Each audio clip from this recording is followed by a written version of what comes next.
the most. Tip of 10 from Mark McCurry, who lost his brother so tragically earlier this year. When you look through every player and every team, Bruce, every premiership team, there's nearly a story with everyone in the team. You know, Sheedy will relive all that tonight with his players, as the club will.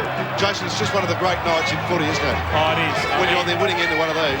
Just because you've got everyone there that actually contributed to what happened throughout the year, it's something that you share amongst your close mates, your teammates and the officials around the club.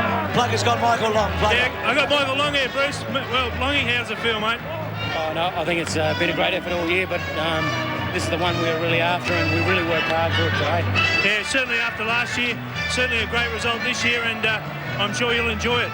Yeah, certainly will. I mean, missing out last year, and we really made up for it this year. And I'd like to say to all the Bomber supporter and my family watching Darwin, I love this. Good on you, Longy. Have a great one, mate. Thanks, Plugger. Michael Long there with his second premiership. Mark Harvey, who was such a stalwart in the 80s there with Kevin Sheedy, and has done such a great job. We'll come back to the MCG with the presentations after this, but in the end, it was the Bombers over the Demons by 10 goals.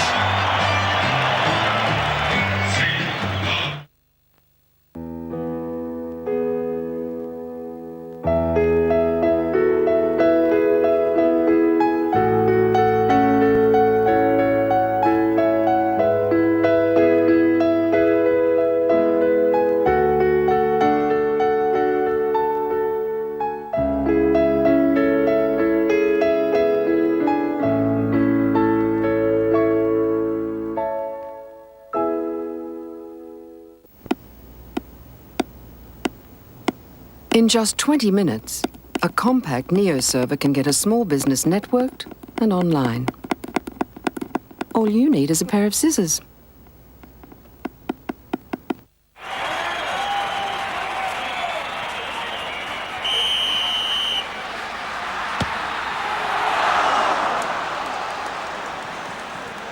MTech E300, world's first 5-hour tape. Uncle Toby's invites you to take part in the Olympic Games, and you could share in a prize pool worth over $2 million. Get a scratch card, reveal a medal and a prize, and if they win, you win. Gold wins a Samsung appliance set and could win lunch with Sam Riley or a Samsung Olympic Games phone. Silver wins a day with our Olympic athletes in Val Morgan or a Val Morgan Hoyt Star Movie Pass. Bronze wins 2 weekly Olympic souvenir packages or a sports kit. Look and selected Uncle Toby's products now. What sort of person are you in the morning? One that's easily irritated? Well now, new Nivea for Men Aftershave Balm soothes and moisturises your skin after every shave. New Nivea for Men Aftershave Balm, for men who dare to care.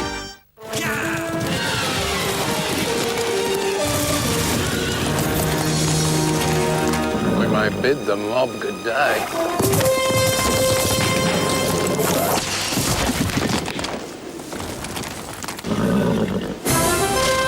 No other four-wheel drive has brought so many Australians back from wherever they ventured. G'day. Land Cruiser, king off the road. Our technology goes to China and back before you can blink an eye. It's like totally breakthrough. But haven't 2 kids in Sweden already invented virtual freeze tag? I'm getting that rash again. Freak. Wouldn't it be smarter to go to hotjobs.com.au and talk directly to a gnarly company on the verge of a public float? Yeah, float it. Now you've got it. And did I mention I have jobs at over 7,000 companies in Australia and overseas at my fingertip? Hotjobs.com.au. Float it. Mate, decaf. Float it. Collect the next in the official 2000 Olympic Torch Relay 16-pin series tomorrow with the token in your paper, the Sunday Herald Sun. Tonight, a simple primate can do what no executive has ever done. 2 guys, a monkey, and their secret for picking TV hits. Tell me you're a genius. Disney's hilarious premiere. Television provides us with the answers. The Barefoot Executive. Tonight. They discovered a secret that would change the world. But first, they have to survive. I've got him. Keanu Reeves, Oscar winner Morgan Freeman. Who are you? I'm your friend. The electrifying chain reaction. Tonight on 7. Some great scenes here. James Heard, who actually went over and shook hands with Woe Woden and a number of the other Melbourne players, but that moment they play for. And look at Barnesy balling there with Kevin Sheedy, who coached him when he started his career back in 1987. And then he went off to Geelong and played in 3 grand finals there. And finally, a premiership player. Well, the players are waiting. It's time now for the presentations and also the naming of the Norm Smith medalists. Let's go down to Craig Willis. Well, ladies and gentlemen, to put your hands together and show your appreciation for the efforts of the Melbourne Football Club, as I invite their captain, David Meese, to the podium to say a few words.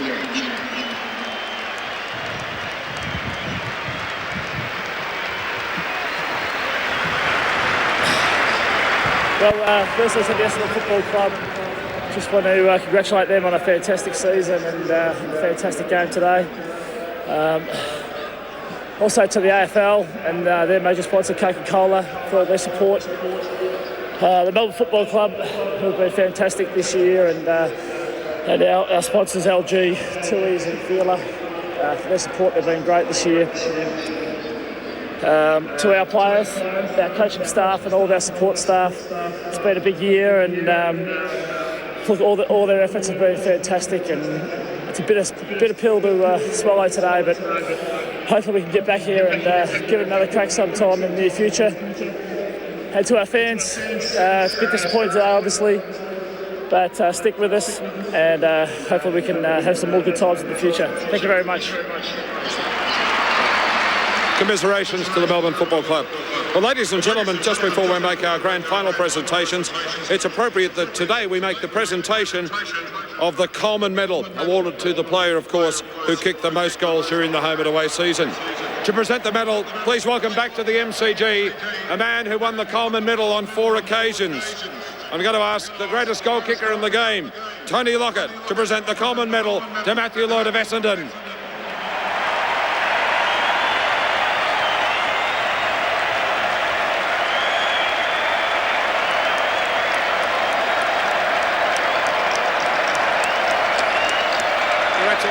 Well done, mate.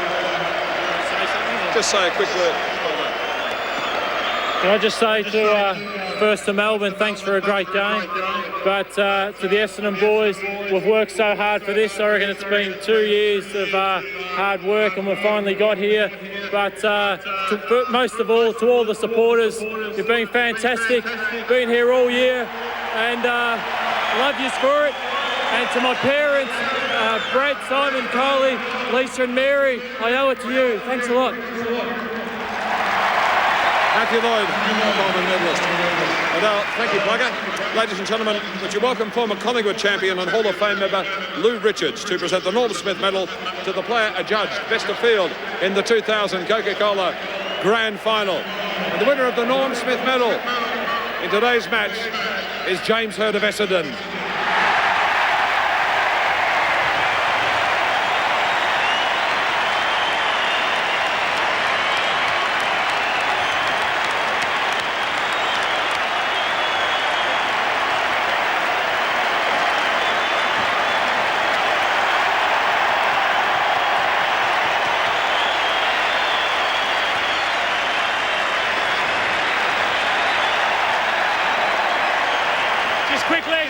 Thank you to the supporters, you have been fantastic. Thank you to my teammates, you're the best bunch of blokes you could ever meet. And to my wife, Tanya, and my little baby, Stephanie, this is for you guys, thank you. James Hird, the Norm Smith medalist. And now, ladies and gentlemen, would you please welcome Hall of Fame legend and the man who is no stranger to the Premiership dais, Ronald Dale Barassi, who'll be joined with Lou to present the medallions. Lou, come back, please, we need you. We're going to present the medallions to the Essendon Football Club, the premiers for season 2000.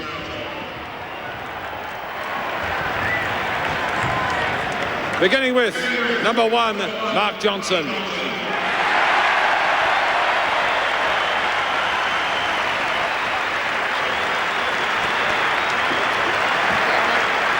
Number 2, Mark Mercury.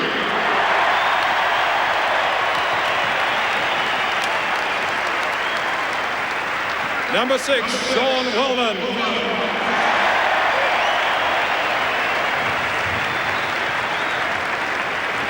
Number 7, Dean Solomon.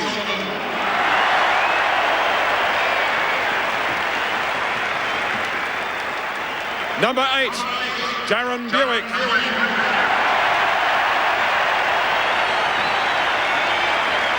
Number 9, Adam Ramanauskas.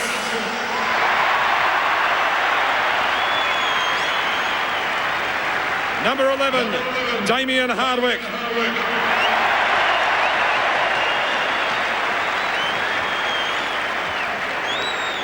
Number 13, Michael Wong.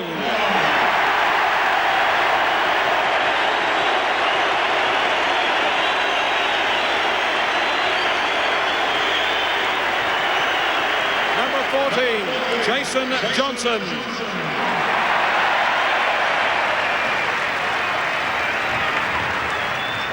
Number 16, Paul Barnard.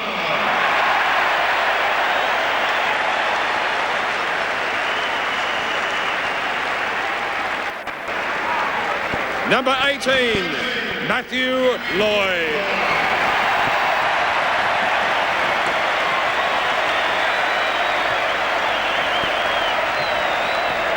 Number 21, Dean Wallace.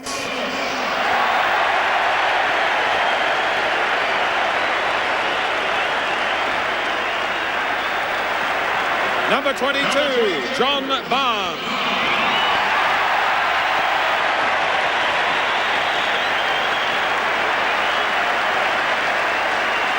Number 24, Joe Massini.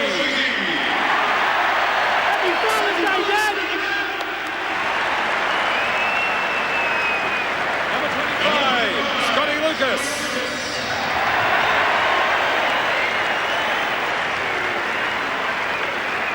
Number 26, Chris Heffernan. Number 27, Stephen Alessio.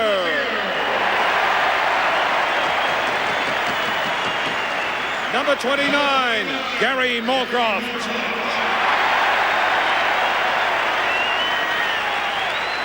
Number 31, Dustin Fletcher.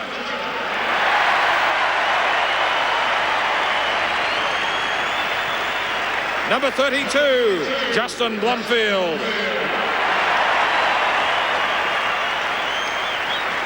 Number 33, Blake Carosella.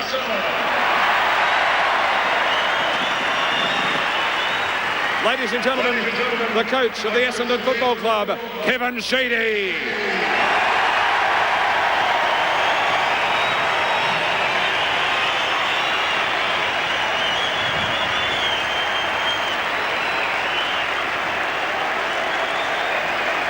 Ladies and gentlemen, we stay up here with Kevin, and I'll ask Ronald Dale Barassi to take hold of the 2000 Coca-Cola AFL Premiership Cup as I call upon the captain of the Essendon Football Club to join us, number 5, James Hurd.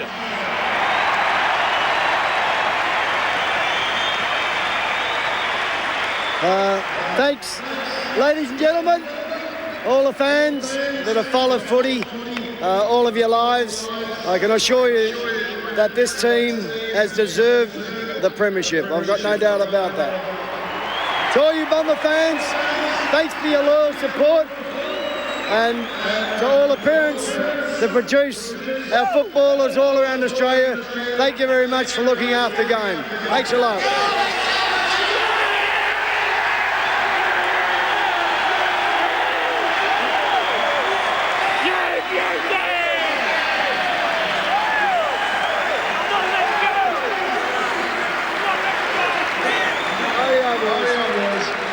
Down here.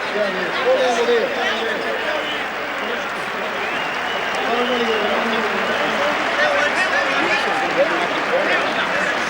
I'm ready.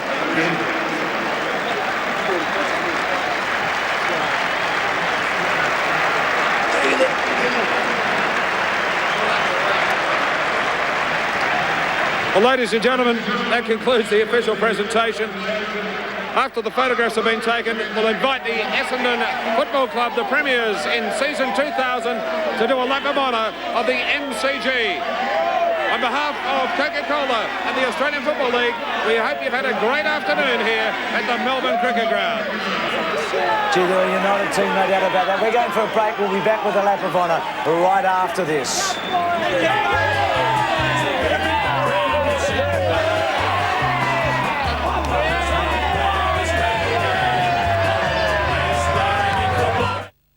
Hello again from Peter Mitchell. Coming up in 7 News tonight, our full coverage of Grand Final Day from early morning right through to all the post-match euphoria, and we cross live to both the winners and losers' rooms.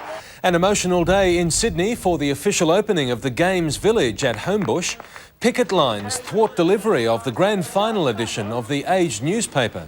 And in sport, more Australian success at the US Open. Details coming up on 7 at 6. All right, let's go.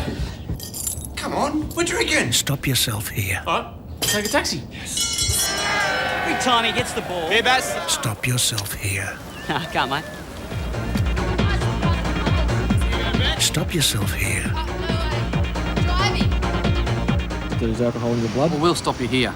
Think of every police car as a booze bus. Stay here, right? How those few drinks will cost you a hefty fine and maybe a year or more without your car. Welcome to Telstra. This is Scott. How can I help you? Calling number display. I think it's a great service. This day and age, you like to know who's calling, when and why. If you're having a bit of a romantic dinner at home and the phones are ringing, you can see, is it important enough to actually answer the call? So I can answer with my business voice or answer with my, this is my friendly voice. Perhaps your sister's calling from interstate. You can just say, hi Donna, how you going? And they're just like, how did you know it was me? Last month, as Miss Lucy Dawson returned home from work, her boyfriend Ross finally popped the question. Luckily, Lucy was insured with Amy, who, unlike most insurance companies, believe if you've held a rating 1 for the last 3 years, you deserve to keep it for life, which all goes to prove.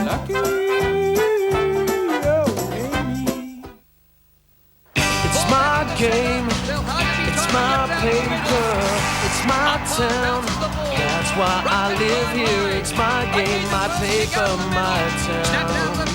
It's my game, my paper, my town. It's my game. Nobody gets you closer than these footy riders. Just seconds remaining in the game, and there's the siren. It's all over. Every day in your paper, the Herald Sun. My accident need never have happened. If there'd have been a scaffold, if only they'd had handrails and just finish it off, just finish off the job. I just went where I was told to go and did what I was told to do. If only and just are sometimes the biggest, most regretted words you could ever hear.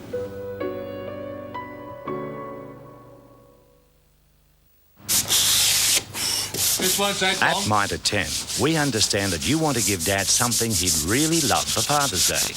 So when you come into our store, you'll save more than just money.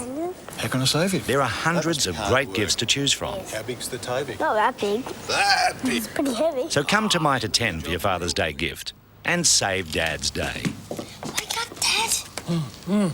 You are my champion, you know that?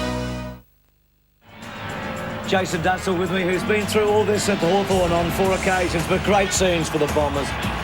Joy, relief, everything must go through their minds right now. All the emotions come out now. They've done the job. All the goals have been realised. Everything's come to fruition. Now you just sit back and you enjoy it. The 2000 Coca-Cola AFL Grand Final. Proudly brought to you by Foster's, Australia's classic lager. The new Mitsubishi Magna VRX. It'll go like a shot. McDonald's. Enjoy the fun and games. And Telstra. Making life easier. But James heard the cup. It's a Hollywood story, isn't it? It's a fairy tale. 12 months ago, his stocks were low. He only played 2 games last year. We thought we might have seen certainly the end of the best of him, but he has come back and won the Norm Smith medal today in resounding fashion. They almost did the impossible, this team. Go through a season unbeaten. They got so close. Well, that was the only thing that escaped them this year. It's just been an incredible season. I mean, everything that's been thrown at them, they've coped with, and they've done it with style. And quite fitting that there was a fair margin, I think, between the two teams, because there's been a fair margin between the Bombers and everybody else this year. Yeah, I think Melbourne was the right team to play them today. They were the best second team in terms of form. They won 10 out of their last 11. Probably stiffened the match they lost. and yet today they were outclassed. They were disappointing today, Melbourne, I think. That certainly wasn't their best performance, but they'll learn from that. They'll take something out of this game, and they'll figure they can go a little bit better next year. Darren Buick's wife with him there. They've been through a fair bit. And Scotty Lucas with him. But for Darren, what a bittersweet moment, a great moment for him. Scotty Lucas, who didn't have his greatest day, but he's going to have his great night tonight. But Buick and Mark Johnson, who came back. We saw Judy Moorcroft at the start of the game, Gary, whose dad passed away. And Judy talked about his dad looking down today with Gary. And there's James here with Tanya and Stephanie. I'm sure Tanya is right now. And James remembered them when he got the Norm Smith. Well, James has gone from tears of frustration to tears of joy, hasn't he? I mean, look, it's a roller coaster ride of emotions, and the family share it with you. They all go through it. They see you when you come home disappointed, when you come home angry, and they share the joy as well. And this is a special moment for them. His darling little daughter there, Stephanie, with him. But James Hird and Kevin Sheedy, who symbolically, I think, means so much to the Bombers, and Sheeds with his 4th premiership. And there's Darren Buick, who's really lapping it up at the moment, and why shouldn't he? And the Bomber fans, well, it was tough for them last year, but they've had everything to wish for this year, and everything has come true. Mark of the Year competition, we do know the winner there. What a great day for him. It's Trevor Young for the ACT. Tony Modra was the mark, and Trevor will be presented with his prize tomorrow on Rex as program. So, Jason, there's not much more to say except the Bombers worthy winners, no doubt about that. A predictable afternoon and a very, very worthy winner. So that's it for season 2000. Thank you for being with us. I hope you can join us in the next couple of weeks with the Olympic start. But today, it was the Bombers all the way. Hurdy with the cup and Sheeds with his 4th.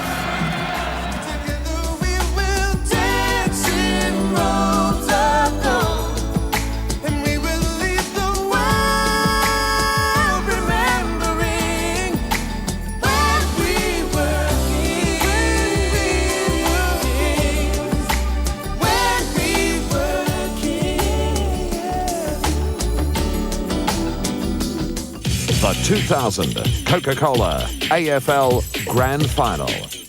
Proudly brought to you by Amy, Work Cover, Herald Sun, Mitre 10, Nike, and TAC. In the time it takes to boil a kettle, your entire house could be gone. It wasn't a normal tornado. This is what it looks like all over town. The dramatic series final. Turkey wants to kill us. Eye of the Storm, Monday. In the United States, there has been a clear impact on measured productivity growth, but we haven't yet even got to the stage of using the full potential of the internet, for example, as a means of distribution between business. And when we get to that stage, the productivity growth associated with that will continue to be enormous. See your financial advisor or contact BT. I still remember getting my first candy from my grandfather. It was Werther's Original, and I was 4. I'll never forget that first taste.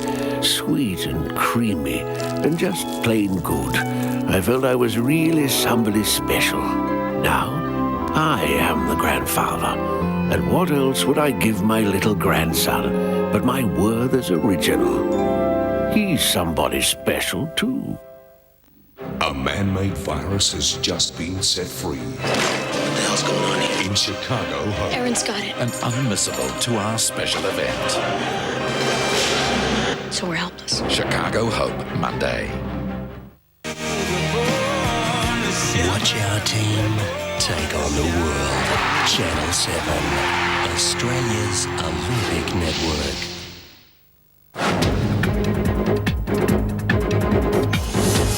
Bomber Blitz, relief and elation as Essendon finally fulfills its destiny. Dick Reynolds as the most successful club in over. They're now hailed as the most successful team in AFL history.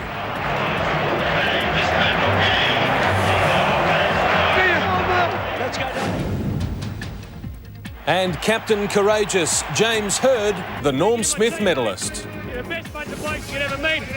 It's my wife, Tanya, and my little baby, Stephanie. This is for you guys. Thank you.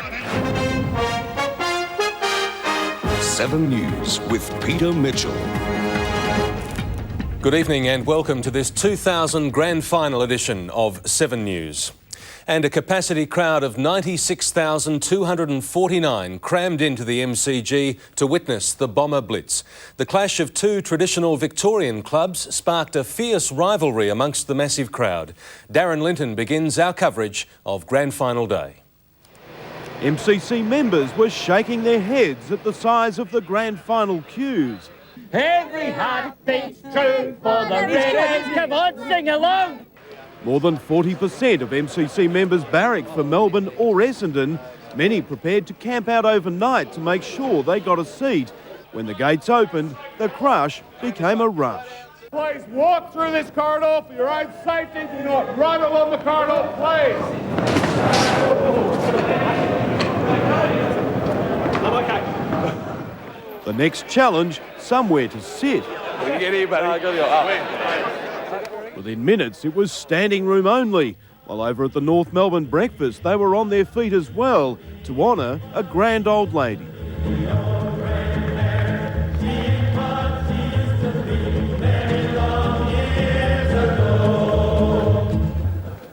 You look familiar.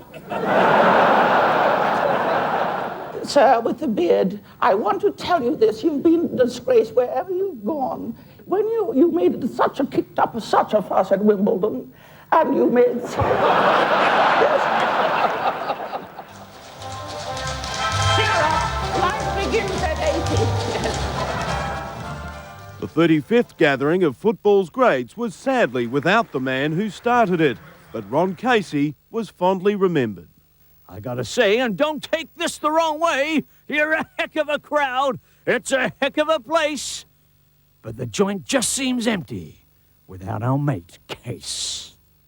The breakfasts in the MCG car park were not as flash, but the parents of the Melbourne players wanted to be close to their boys. Every heart beats true for the red and the blue. Oh my God, I'm very nervous. And everyone wanted to be at the G. They got there any way they could. With or without a ticket. I'm willing to pay a fair price. Much of an outfit. No, that's good enough for the footy, but. Wouldn't have been a straight line if I had done hers. It would have been red and blue. Burnley medal and premiership in 1 year. 59! And remember when the dog ate your homework? Well, how about this mutt, who ate his owner's grand final ticket? I think she decided that it'd be a good little snack, and she went ahead and made the most of it. A vet got some of the ticket back, signed a statutory declaration, and Ticketmaster let them in. Also settling into the stands, the Bombers' oldest fan, 100-year-old Madge Dundas. Since 1924, I've barracked for it, and I still will. There was some drama as a firework meant for the pre-match spectacular accidentally exploded in the race. One man was taken to hospital with minor injuries, but the show went on. Welcome you from near and far across this land. Former Adelaide girl and footy fan Julie Anthony performing the first act of a huge double bill. And looking forward to the Olympic opening ceremony? I think it'll be big. And for current and past Olympians, the best wishes of the capacity crowd. It's a good atmosphere for them to really cap it off. You know, they're really excited about it. This is my opening ceremony. I won't get to March in Sydney, so this is it.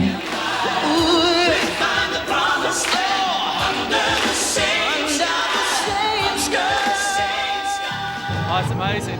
I'm not used to this many people though. It looks pretty bloody good to me. An aerial attack overhead as Russell Morris warmed up the crowd for the real thing. Come and see the real thing, come and see the real thing, come and see. And the Bombers blitzed at ground level to easily fulfil their premiership dream. And they have won their 16th premiership. And is there a better story than James Hird? Darren Linton, 7 News. Jim Wilson joins us now, and Jim, just reward for an outstanding season. They've had a fantastic year, and Peter, they'll go down as one of football's greatest ever teams with a 10-goal demolition of Melbourne. The Bombers cracking open the match with a 6-goal second quarter as they steamroll the Demons to give the club its 16th flag, equalling Carlton's record. Bomber captain James Hird winning the Norm Smith medal. The MCG on the first Saturday in September, and the Demons went in without Cameron Bruce, replaced by Ben Beams. King Richard, the legendary Dick Reynolds, hoping Kevin Sheedy could join him as a four-time premiership coach. Mark Johnson had the job on the Wizard, Ingerson on Lloyd, and Nicholson the awesome task of minding Hurd. Jeff White jumping out of his skin at the opening bounce. And there's a mighty roar, and White gets the first up. John Barnes was feeling the heat. Hurd all class with the Bombers first. James Hurd bends it back for the Bombers. Stephen Powell, though, had the quick reply, booting Melbourne's first of the day. Streaming towards goal, he shoots, and the Demons reply.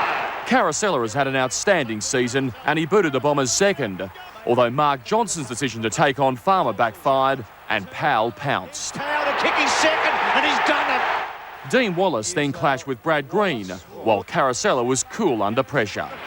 He's a clever footballer. He's kicked it. Mercury was lucky not to be pinged for holding the ball, resulting in Lloyd goaling. He's going to kick a goal, and he does. It's a goal to Lloyd. But the Bombers were missing opportunities, while Wallace was inspirational. It's the target. Oh, Wallace has taken one of the best marks of his career. The D's within striking distance, but when Hurd offered an easy lead and then unloaded from 50, Essendon was on its way in the second term. Farmer received a free kick and booted his first, but there was no denying the Bombers. Hurd the genius performing his own wizardry, and Carosella finished it off. The Demons needed a lift, and Neitz provided it with a goal. The difference was back to 20 points. Schwartz targeted Jason Johnson, while Barnard stretched the Bombers' lead. At long last, they've got a goal. It wasn't pretty footy all the time, but it was enough. Despair for Demon fans, and Barnard added to the nightmare. Here they go, lock, stock and two-gun smoking. Michael Long was then reported for this crude tackle on Simmons, and tempers were at boiling point. Well, it's on here. This could be a defining moment. Simmons was stretchered off with a neck brace, while Wallace did some repair work on the run to a dislocated finger. Simmons returned to sit on the bench, while Farmer gave the Demons some hope at the start of the third quarter and let Johnson know about it. And Neitz did his best to ignite the D's, as did Russell Robertson. And Robertson, he's taken a beauty! But this was the year of the Bomber. Buick always the opportunist in what could be his farewell appearance. And Moorcroft put the icing on the cake. Go Gary! And he does for his mum Judy and his dad who's been watching him from above. The Demons went down fighting, but they were beaten by a team who've become one of the best of all time. Kevin Sheedy joins Dick Reynolds as the most successful club in over 100 years at this famous club. And they have won their 16th premiership. And is there a better story than James Hurd? Well, maybe Barnesy and Wallace get close. Celebrations for Kevin Sheedy. Flag number 4 was so special, and his players basked in the glory. There's always a belief that we'd get here and win it, and this is much better than last time. This is the best football moment I've ever had in my life. What a leader, what a team. Champions for season 2000. Well, for the Bombers, it was a sweet victory after last year's shock preliminary final defeat, and just reward for Captain Courageous James Hurd. And the winner of the Norm Smith Medal in today's match is James Hurd of Essendon.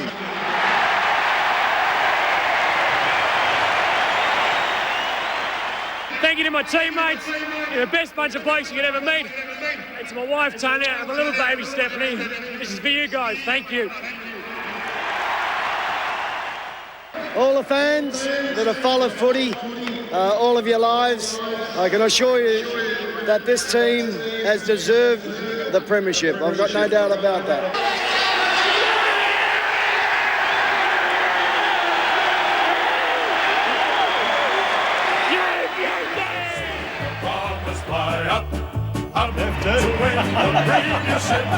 You'll take credit for Barnes' premiership. Our boys who play this grand old game are always striving for glory and fame. Oh, it is going to be a very big night of celebrations around Melbourne and, of course, out at Windy Hill in the Social Club. Bombers fans are about to begin the celebrations, hanging around at the MCG to soak up the atmosphere. Not so the Demon supporters. They can't get away quick enough. We cross live to Claire Brady outside the MCG. Claire, what's it like? Well, the Demons have been leaving very early, Jim. They've been dragging some sad faces through the car park. But as you can see, streaming across the bridge here, you'd be a brave person to be in the blue and red. But there's plenty of Bombers. There's a sea of black and red instead, and they're all heading to the tennis centre where around 7:30 they'll be greeted by their team who'll hurl that cup way above their heads. And Claire, I believe that they'll then kick on to the convention centre. That's where the Essendon will be. Of course, Melbourne going on to the Crown Casino. Well, Mitch, I can't hear you very well. But tonight there'll be a formal dinner at the convention centre, and of course if Kevin Sheedy hadn't tasted his victory this morning, he'll be savouring it with his teammates tonight. And then they'll head back to Windy Hill in a busload. They'll pour out there, and that's probably the relative word to pour out, and they'll have the cup with them again, with all the fans waiting for them at midnight. We'll follow them through the night, and we'll see what happens. Back to you. I can tell you what's going to happen. It's going to be a very big night, of course, off to Rod Laver Arena and then on the convention centre for the Bombers. Well-deserved. They are a champion outfit across all lines and well-deserved. And I'll be back later in sport with more on the grand final, including crosses to the rooms. Look forward to that very much, Jim. Thank you. Still to come tonight, picket anger outside the Age newspaper and let the games begin. Olympic athletes flooding into Sydney. Next week, yes, someone does live here. It's creating a health hazard to the residents around the area. It's a real-life house from hell. We have to virtually get volunteers amongst our garbage staff. They have to get dressed up in effectively spacesuits. And the neighbours have had enough. We know one person has had to actually sell their house and move. But no one is prepared to do anything about it. Plus, a young boy sleepwalking that has the whole town on edge. Melbourne's Today Tonight, 6:30 on 7. I'm here at Hidden Valley to tell you to forget the rest. They're just estates. This is really living. I've seen the rest and they don't come within a bull's roar of this. This is gorgeous. Sure, it may take 5 minutes longer to get here, but when the lifestyle's twice as good, who cares? And with land from just $59,000, that's right, get your jaw off the floor. I said $59,000. What's stopping you? Come out this weekend, sit where I'm sitting. I guarantee you won't be disappointed. Cheers.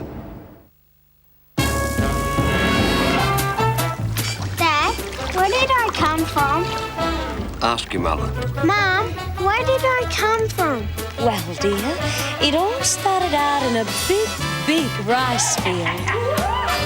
And there you were, a little grain of rice. Then things like calcium, zinc and iron helped you grow up healthy. And that's where you came from. And where am I going? See the Bombers fly up, up. Celebrating Essendon's big win? Well, what you need is the official 2000 AFL Premiers T-shirt and video. They're available at Kmart. Go Bombers! Same old barbecue, no, no, no. Another old stir fry, no, no, no. Same old pan fry, no, no, no. Not another grill, no, no, no. Just another roast, no, no, no. Just think pork, just think pork. Just New fashioned Australian pork. Just think pork.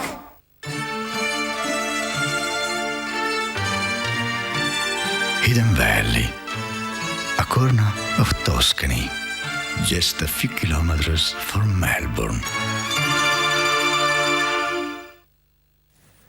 Welcome back to 7 News. Anger outside the Age newspaper offices overnight as locked-out employees stopped delivery trucks trying to get the paper out.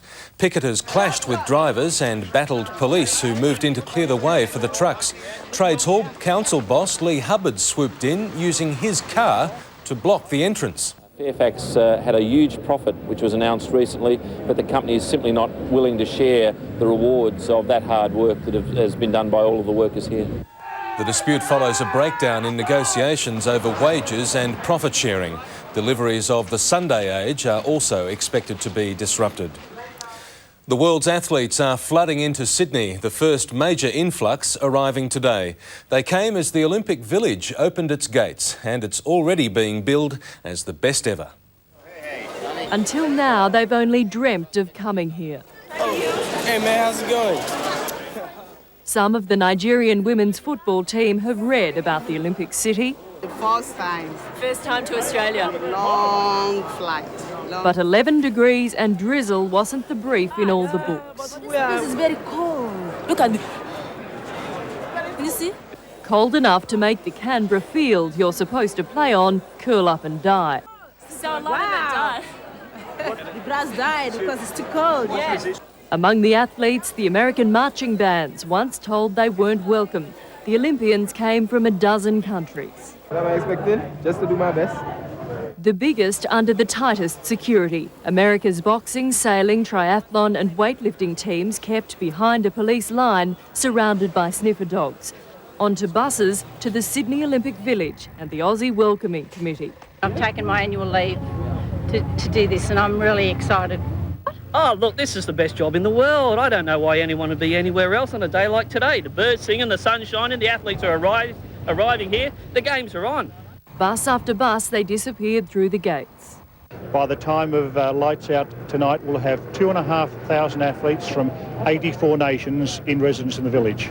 They call it the heart of the Olympic Games, where the young people of the world live in harmony for a few weeks. Soon there'll be 15,000 athletes and officials here.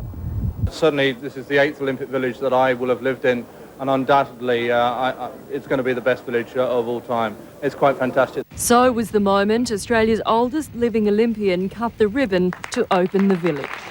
A lovely shock anyway.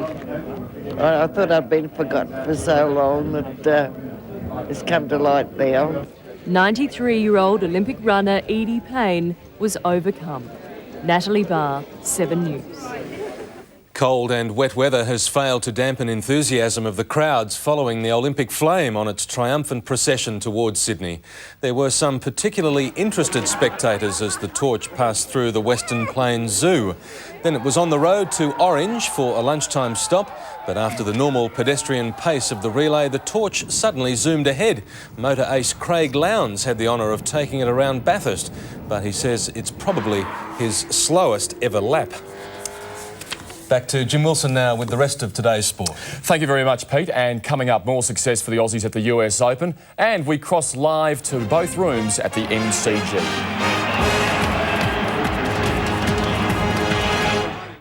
For the first time, the world's deadliest crims are travelling by air. What happened? They got the plane. Welcome to Con Air. Buckle up for TV's biggest blockbuster. Nicolas Cage, John Cusack, Con Air premieres Sunday. I'm here at Hidden Valley to tell you to forget the rest. They're just estates. This is really living. I've seen the rest and they don't come within a bull's roar of this. This is gorgeous. Sure, it may take 5 minutes longer to get here, but when the lifestyle's twice as good, who cares? And with land from just $59,000, that's right, get your jaw off the floor. I said $59,000. What's stopping you? Come out this weekend, sit where I'm sitting. I guarantee you won't be disappointed. Cheers. Uncle Toby's invites you to take part in the Olympic Games. Get a scratch card, reveal a medal and a prize. Watch the Olympic Games, and if they win, you win. Win a day with our Olympic athletes and Val Morgan or a Val Morgan Hoyt Star Movie Pass. Look and select at Uncle Toby's products. The healthiest way to live is close to nature. Palmolive Naturals shampoo uses natural ingredients like chamomile, aloe vera, and jojoba to make your hair feel soft and natural. New Palmolive Naturals. Softer, beautiful hair naturally. Clockwise, anti-clockwise. I can do that. With new Asia at Home stir-fry starters and the cooking skills you already have, you can now make restaurant-quality stir-fry. New Asia at Home. I can do that. I'm here at Hidden Valley to tell you to forget the rest. They're just estates. This is really living. I've seen the rest and they don't come within a bull's roar of this. This is gorgeous. Sure, it may take 5 minutes longer to get here, but when the lifestyle's twice as good, who cares? And with land from just $59,000, that's right, get your jaw off the floor. I said $59,000. What's stopping you? Come out this weekend, sit where I'm sitting. I guarantee you won't be disappointed. Cheers. This sports update is brought to you by Holden.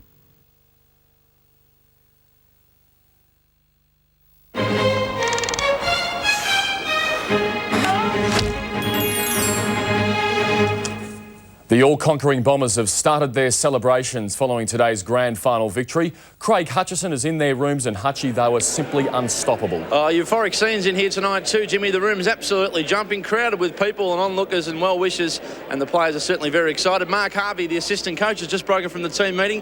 You've been a bit emotional today, Mark, too? Yeah, look, just to see the reaction of John Barnes' face and Dean Moore, so I sort of broke down when I went out and seen him, and I guess it makes it all worthwhile, the coaching of, and what the players have done over the last 2 years, and they deserve to get it. The three good stories of the day, as you mentioned, Barnes and Wallace, two of your best friends in your playing days, have come a long way, and also James Hurd. Yeah, look, James has been through, a pretty tough 3 years with his injury, and then of course his baby was crook last week, and he really wanted to achieve being a leader, and he's done that now. And I reckon he just broke out into all that enjoyment and frustration that he's had over the last 3 or 4 years. And pretty important day. What does it mean to win another premiership? You played in 2 yourself, but a loss today would have been catastrophic given the last 2 years. 3, Hutchie. 3, sorry. No, you're right, mate. Oh no, it's just this team is. They're just sensational to work with. They make your job a lot easier. And to be honest, I've never worked with a better group of players. When I was playing, you don't sort of realise that, but they're just so focused, so determined, and they've got a killer instinct. Whatever happens in the next couple of years, I'd like to keep working on these players. We'll have to leave it there. Thanks, Mark. Good luck for the future. Tiffany Cherry's in the Melbourne rooms with Jeff White. Yes, thanks, Hutchie. Well, as strange as it may seem, there are actually a few smiles here in the Melbourne rooms. Not something you would expect from a team that's just lost the grand final, but Jeff White, the team has managed to move from 14th last year to 2nd. It's not a bad effort. Yeah, it's been a good year, but, in all honesty, you've got to take opportunities, and we didn't take it today, and we're just beaten by a better side on the day. Well, the team did have a fantastic year with Woden and Sandringham, and as we said, 14th to 2nd. How hard is it to finish like this? Yeah, it is disappointing, but I guess you got to I think the old cliche, you got to lose a grand final to win one. But we wanted to take opportunity today, and we just didn't take it. But looking back, we could hold our heads high because it's been a great year. And so, what do you do tonight? I just relax. I think there's a few boys with a few sore spots, so just relax and get involved. We've got a function at the casino tonight, so just get involved with the supporters and stick by, because they've been sticking by us all year. Enjoy the off season. Thanks a lot, Jeff, for speaking to us. Back to you, Jimmy. Thank you very much, Tiffany. And in the under-18s TAC Grand Final, Geelong was too strong for the Eastern Rangers, an 8-goal second quarter setting up the Falcons' 22-point victory. Well, Rain has postponed Mark Philippoussis' second-round clash against American Jan-Michael Gamble at the US Open. Meanwhile, Richard Fromberg and Wayne Arthurs have set up a third-round showdown. Arthurs disposing of another Aussie, Jason Stoltenberg. On the back blocks of Court 10, Aussies Wayne Arthurs and Jason Stoltenberg went toe-to-toe. The Arthurs serve was missing early on, Stoltenberg finding his range to take the first set 6-2. But Arthurs bounced back, rediscovering his power game in the second set. Well done, Steve. And that lethal serve in the third. And there's the bullet. The big left-hander blasting his way to a 4-set win. Service ace right down the middle. Jason played very well in the start, and I thought this is going to be a pretty quick day. And but changed it around in the second set and played a good tiebreaker, and sort of got on top of him after that. Arthurs now faces another Aussie, Richard Fromberg. Obviously, he's in unbelievable form. It's going to be tough for me. Left-hander, big serve. I don't know. I feel like I've got nothing to lose. Mark Philippoussis only managed to complete his warm-up with Jan-Michael Gamble before a New York shower stepped in. The second-round match rained out before it started. Scares for some seeds in the women's draw, Monica Sellers battling back from a set down against Chanda Rubin. And American Megan Shaughnessy broke Wimbledon champion Venus Williams 4 times in the first set before the third seed found her feet to move into the 4th round. And does so. Jeff Bullock, 7 News. There is nothing quite like Grand Final Day, isn't it? It's just a great day on the Australian sports calendar. Well done to the Bombers and commiserations to the Ds. All you can do is dip your lid to Kevin Sheedy and the Bombers. Thanks very much, Jim. Still to come, our weather and charity peddler cycling around the nation for the Children's Hospital. Coming up, discover the animal kingdom's record breakers. It can support 850 times its own weight. Animal Olympians premieres next on 7.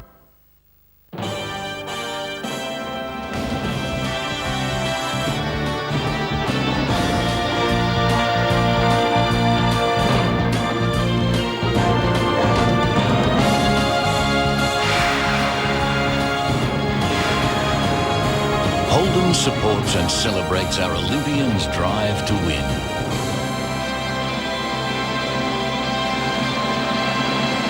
Drive on, Australia. Well, I think the tennis courts and the bike tracks are fantastic for the kids. Yeah, now the kids can have a lifestyle and we can let them go around the corner without being afraid. Oh, as soon as you come past the entrance, you get that relaxing feeling. I don't know about that. As soon as I get home, I get told to get out there, get to work, do the lawns. Caroline Springs. See for yourself, because it speaks for itself. Oh, we looked at lots of other places, but you just don't get the parks and the lakes that we've got here at Caroline Springs. Dolphin. Uncle Toby's invites you to take part in the Olympic Games with a They Win, You Win scratch card. You could win a Samsung appliance set, plus the chance to lunch with Sam Riley or a Samsung Olympic Games phone. Look in selected Uncle Toby's products. The great 40 weeks bedroom sale. Save up to $1,000 on bedroom suites and top brand bedding. Save on bed packages. 40 Winks Great Bedroom Sale catalogue now available in store. No deposit, interest-free terms. Sale on now.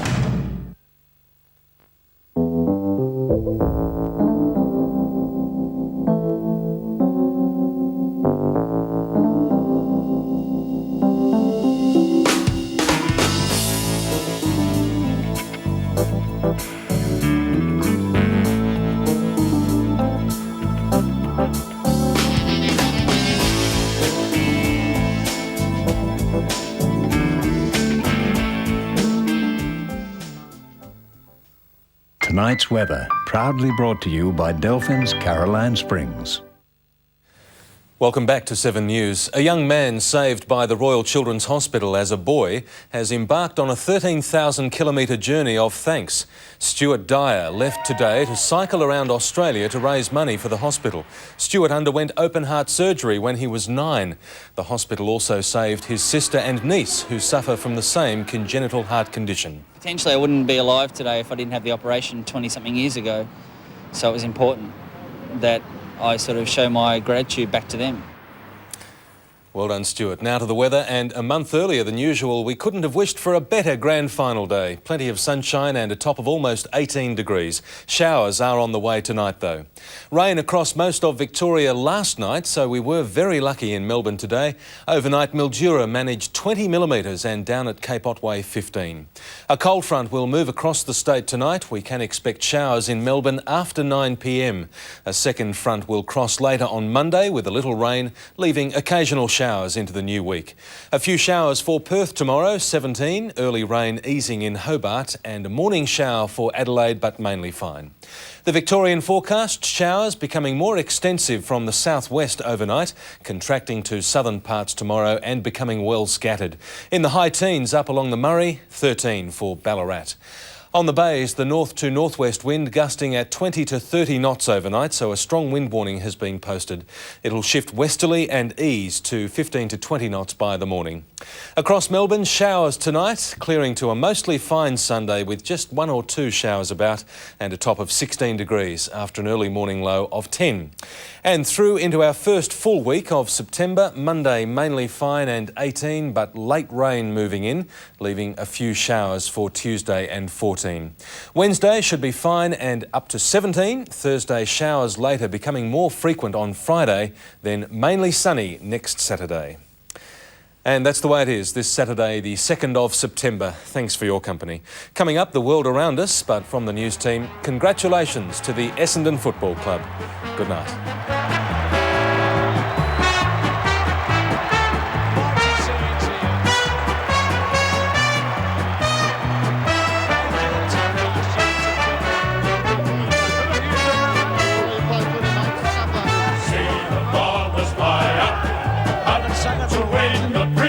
Flag. Our boys who play this grand old game are always striving for glory and fame. See the Bombers fly up, up. The other teams they don't fear. They all try their best, but they can't get near as the Bombers fly. And now here on Channel 7 are tonight's Tats 2 results, just drawn under government supervision. And I hope your dreams come true. Wherever you are in 2000, Channel 7. Taking me higher than heaven. This program proudly brought to you by Godfrey's, the vacuum and cleaning specialists, for the best prices on all your cleaning needs.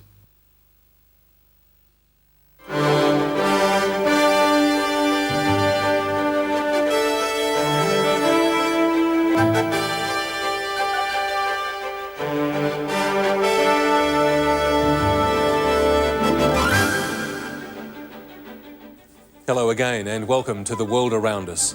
With the grand final now over, the sporting spotlight is set to fall on the Sydney Olympics. With that in mind, tonight on the program we have a unique look at the animal kingdom. Imagine if the creatures of the world held their own Olympic Games. The fascinating thing is that through detailed studies and some truly remarkable and beautiful camera work, we already know who would win the gold medals. The cheetah would take out the sprint. Weightlifting would go to the tiny rhinoceros beetle, lifting 100 times its own weight. And gold in synchronised swimming would be awarded to the dolphins. And for endurance, go no further than the bird called the sooty tern. It can spend up to 4 years on the wing without touching land. This is all part of a wonderful program with coverage just as good as you'll see from Stadium Australia, only the animals are competing in their own spectacular venues, the oceans, plains and deserts of the world.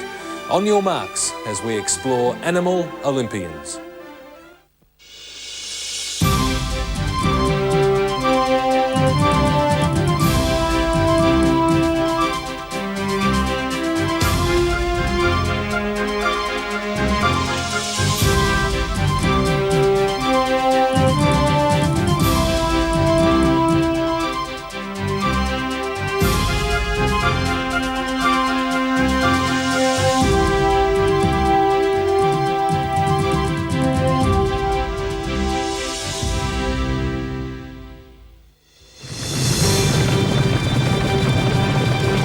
In the race for life and the hunt for food, animals are Olympian in their efforts.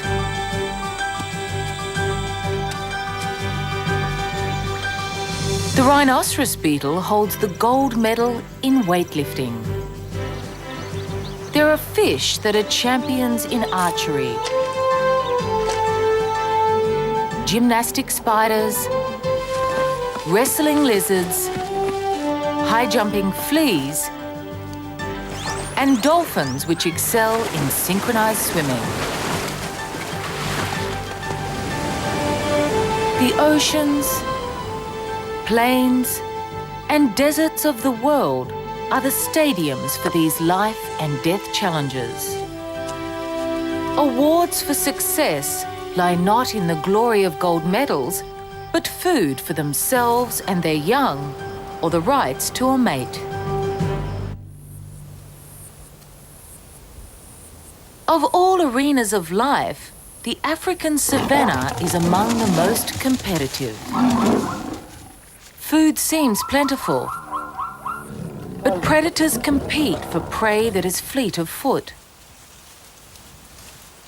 Each competitor has refined its own method of attack. The cheetah's winning advantage is speed.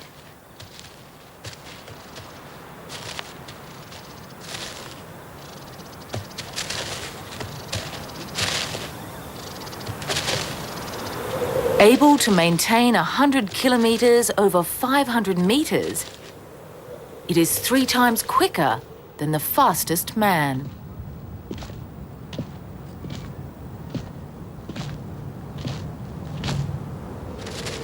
It is designed in every way to maximise its track record. A lightweight torso and long, lean limbs. Enlarged nostrils allow for extra air intake. Eyes perched high on its head keep prey in its sights. Permanently extruded claws grip the earth like a sprinter's spikes. The cheetah is born to run.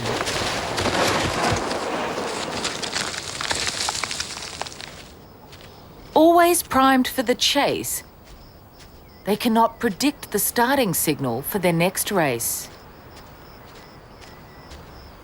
Here in Africa's Masai Mara, this cheetah's greatest challenge comes from her fast food.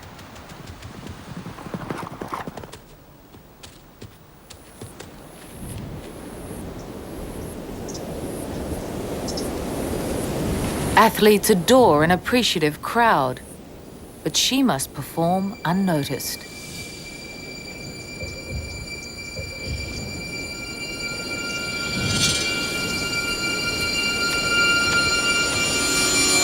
The prey takes flight, and her race is on.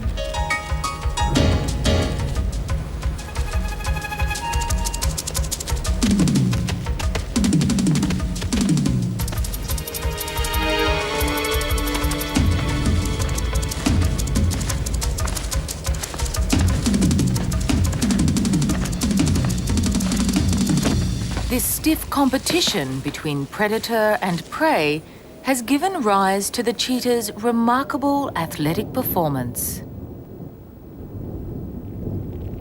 On the North American plains, there is a champion middle-distance sprinter able to outrun almost any creature alive.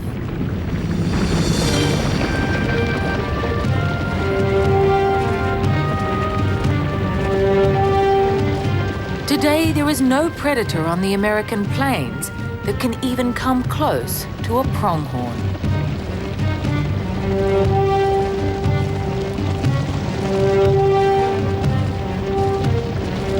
At top speed, it reaches 90 kilometers per hour and sustains this pace for huge distances.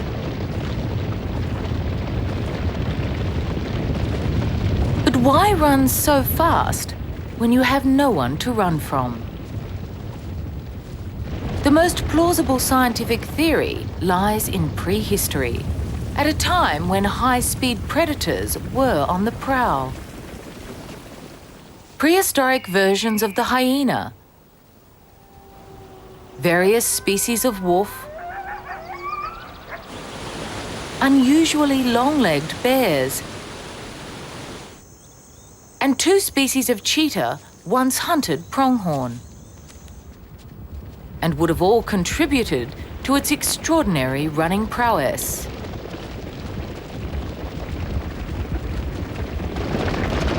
Today, healthy adult pronghorns have nothing to fear from predators.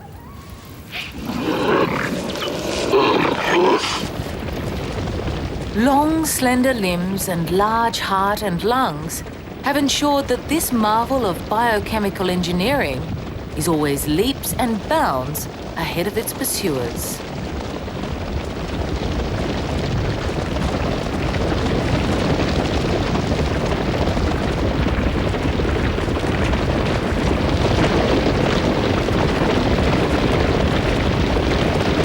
Refinement of athletic skill occurs simultaneously between predator and prey, on land, in water, and in the air.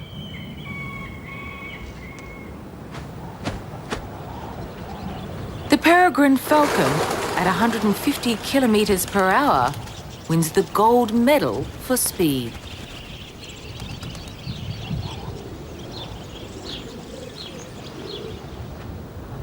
In level flight, a pigeon can outrace a peregrine.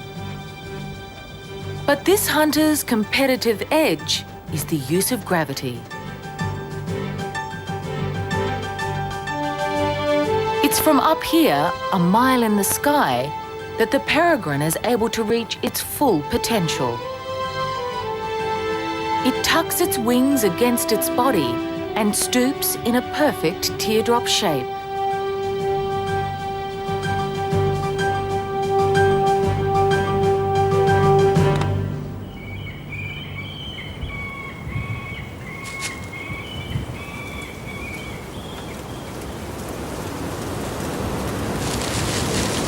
This aerial speed champion is designed for rapid, high-powered attack. It is 1 kilogram of solid muscle.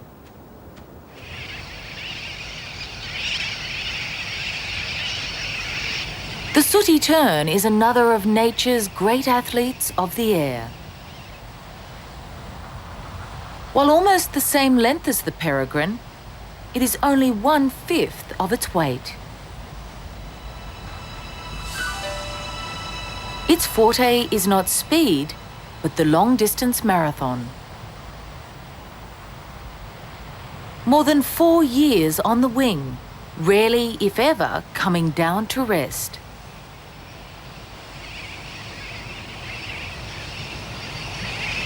Only when sexually mature does the sooty tern descend to the island where it hatched.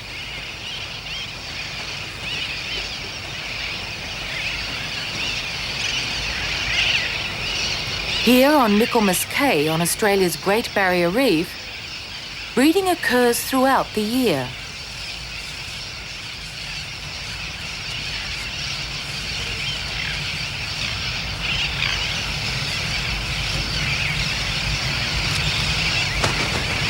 Hatchlings thrive on seafood regurgitated by their parents.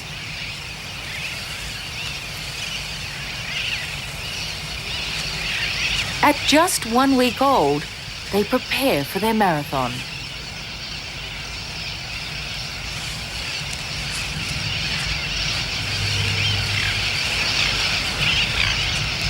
Within 8 weeks, they are fully fledged and ready for their maiden flight.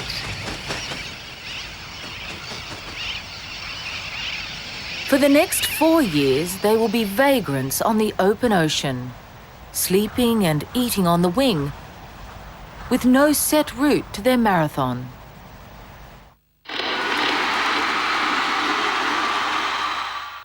Of the thousands of vacuum cleaners Godfrey's trade in each year, we junk the crook ones and virtually give the good ones away. That's right, tomorrow only.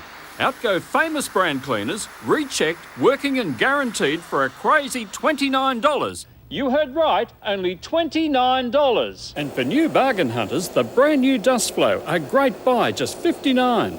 So tomorrow only, come and take Godfrey's to the cleaners. Clayton, Caulfield, Ringwood, Ascot Vale, Campbellfield.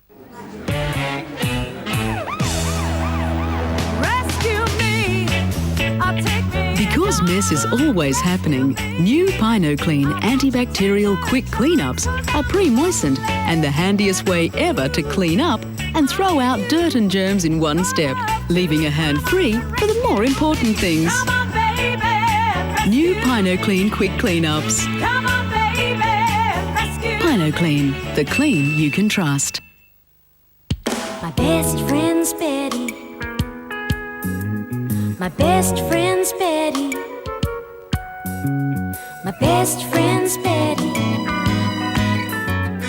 All the family's waiting to taste the things we're baking. My best friend's Betty. Betty Crocker. My best friend's Betty. Betty Crocker. Betty Crocker and me.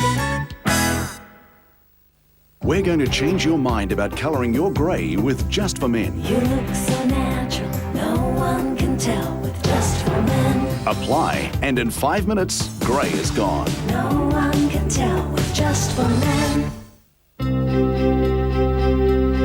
Are allocated pensions good for self-funded retirees? Yes, allocated pensions are an excellent way for self-funded retirees to get, first of all, exposure to a whole lot of different types of investments within the one plan, but also they let you manage your superannuation in a very active way, control the income that you're getting each year, take capital drawdowns if you need it, but also get access to the really great tax benefits that are offered to people taking super pensions. To find out more about self-funding your future, see your financial advisor or contact BT.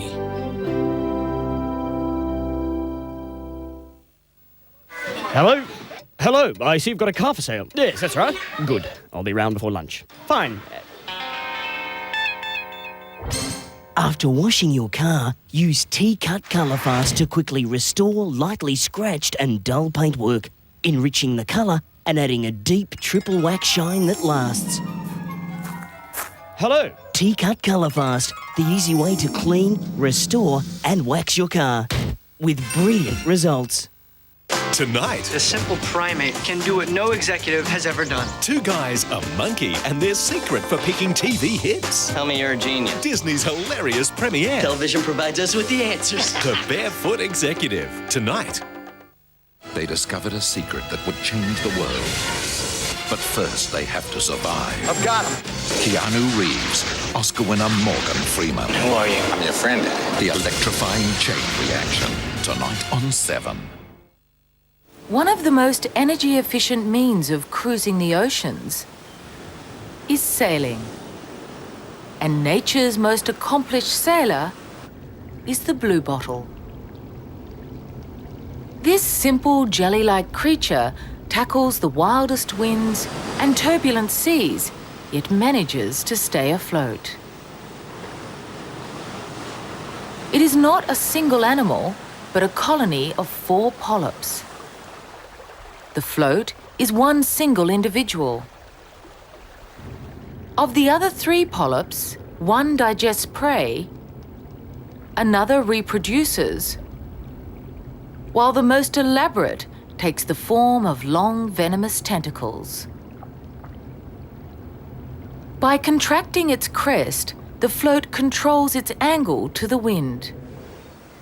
There are left and right-handed forms of bluebottles in equal proportions. While strong easterly winds will strand those tacking to starboard, their port-tacking relatives escape. Sailors, sprinters, and marathon swimmers, animal Olympians are as varied as the environments in which they live.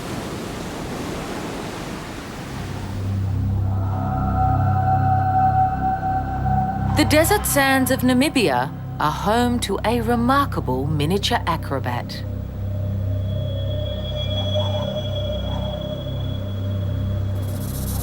The golden wheel spider turns on a performance that rivals the tumbling floor routine of any gymnast. It's an escape plan designed to foil its main predator, a parasitic wasp.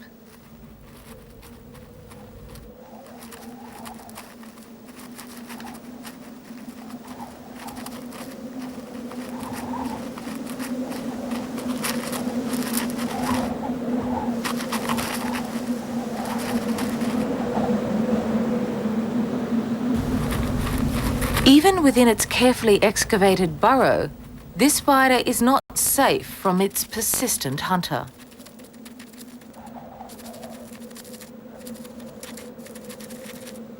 As its sandy fortress is penetrated, it cartwheels away at a rate of 44 revolutions per second, the equivalent of a car traveling at 300 kilometers per hour.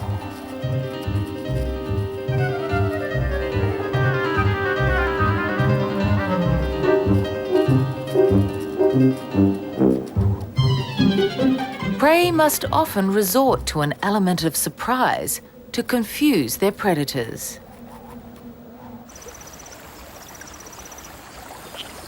The giant barred frog is the potential prey of the red-bellied blacksnake.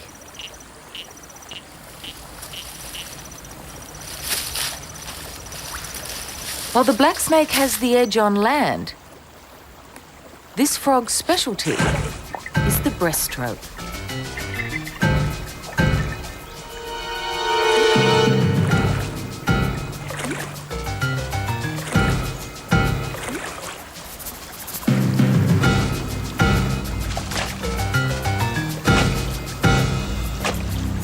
Its talent is reflected in its physique. Strong hind legs, muscular thighs, and the envy of any competitive swimmer, webbed feet.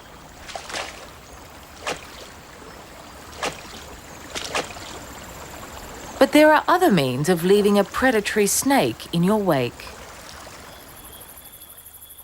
The rocket frog has an escape plan of record-breaking proportions. With a long jump of over 4 meters. No longer than a matchbox, This is a leap of almost 100 times its own body length, from a standing start. With pointed snout and upward launch posture, the rocket frog is primed for action. Long, slender legs and enormous feet propel its streamlined torso through the air. Equivalent to an Olympic long jump of 170 metres, a leap of this magnitude is rarely performed repeatedly.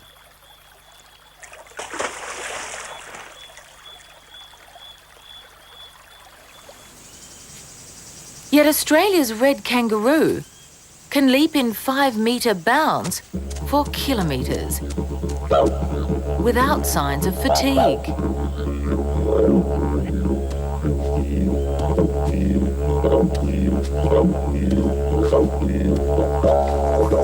The key to this incredible endurance lies in the hop itself. As this kangaroo lands, energy is recaptured in its tendons, propelling it into its next jump like a living pogo stick.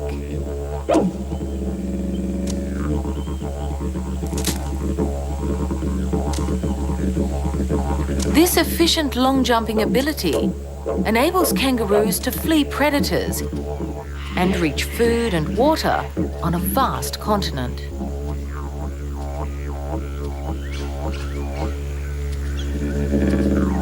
An athlete's physique contributes much to performance. Yet the champion animal high jumper is surprisingly short and squat.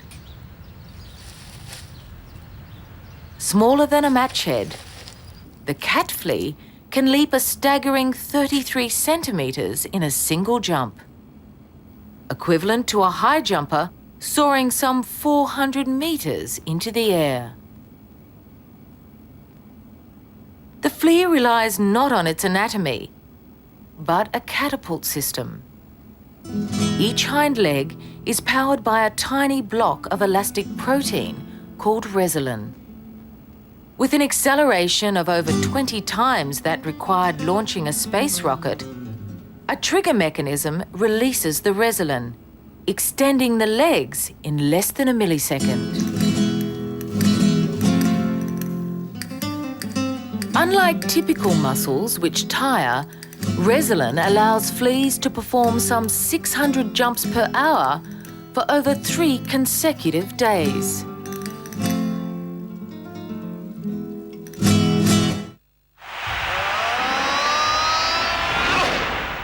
Need a break from doing nothing all day? We've got 5-star accommodation. Colour television double, dog bed. Backpacker specials. Boarding kennel like this. Budget holidays on Harry's Practice, Sunday 6:30. No humans allowed. Then, Can we find a street made in Paran? Yes, we can. Yes, we can. Yes, we can. Oh, my God, you're magnificent. Flickering out. Isn't that stunning? Are you two happy to go to dinner tomorrow night?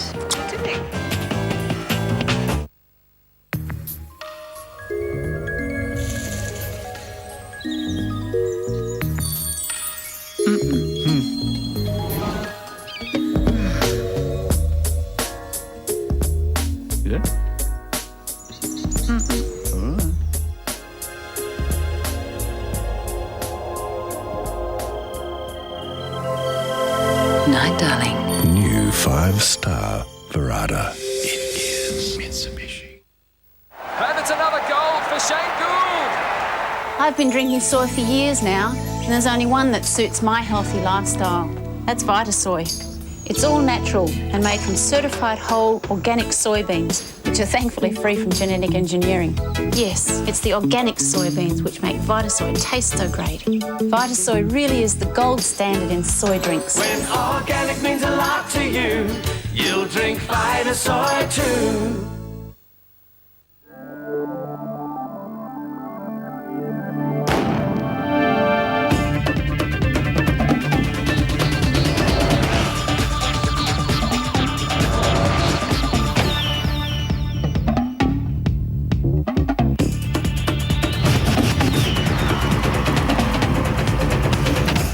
Okay, some dreams can't come true, but yours can with Visa, the only card accepted at the Sydney 2000 Olympic Games. Same old barbecue, no, no, no. Another old stir fry, no, no, no. Same old pan fry, no, no, no. Not another grill, no, no, no. Just another roast, no, no, no. Just think pork, just think pork. Just New fashioned Australian pork. Just think pork.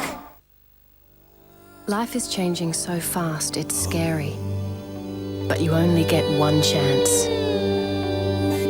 So what are you waiting for? Get into it. Stop watching. Start doing. Give it your best shot. Anything is possible.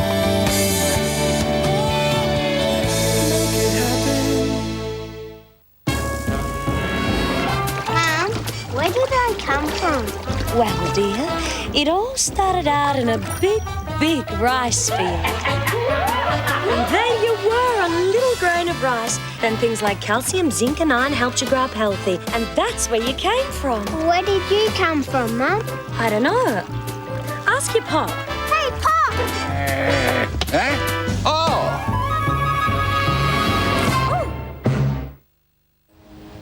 The ability to club, shoot, or spear a living target means the difference between feast or famine. Many athletic field events arose from ancient forms of hunting. While humans developed weapons such as spears and the bow and arrow, animals utilized their bodies. The archerfish uses its mouth as a bow and a stream of water as an arrow to shoot prey lurking above the surface. Not only must it hit a moving target, but it also solves a complex problem of physics in the process. As it sets its aim, the fish calculates and corrects for the refractive bending of light through the water. Its gill covers shut, thrusting water along a groove, releasing a stream of aqua arrows.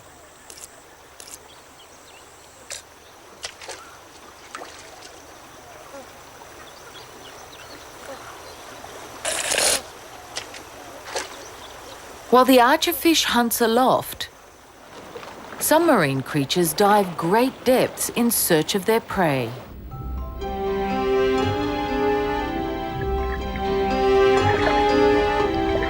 Although the plunge for distance event is no longer on the Olympic program, it is contested daily in the animal kingdom. Able to hold its breath for nearly 2 hours, the sperm whale is the ocean's deepest diver, making plunging descents of more than 3 kilometers.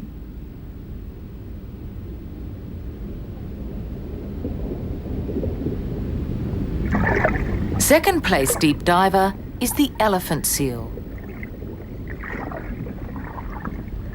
Reaching depths of 1,500 meters, it can stay submerged for 2 hours.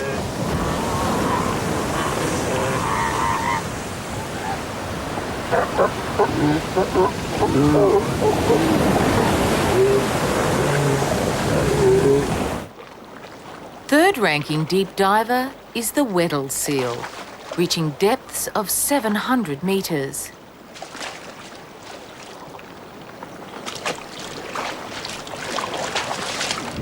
It dives continually for about 11 hours, but must spend up to 13 hours recuperating on the ice.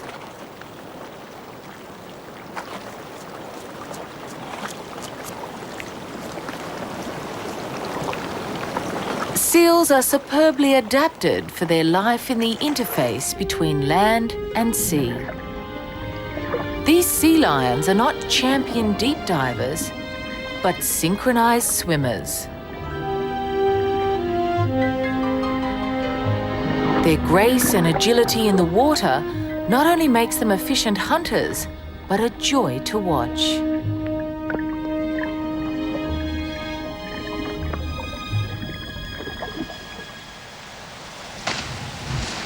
But nature's supreme synchronized swimmers are the dolphins.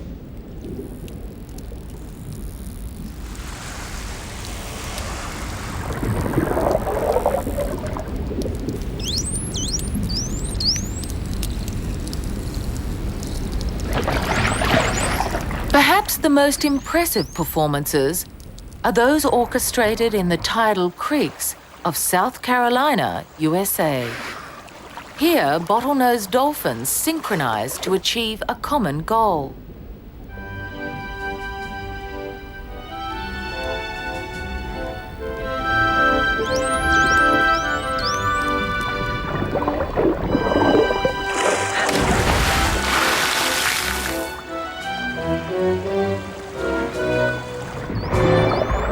In pursuit of fish, they line up side by side and accelerate head first towards the bank, stranding their prey in the process.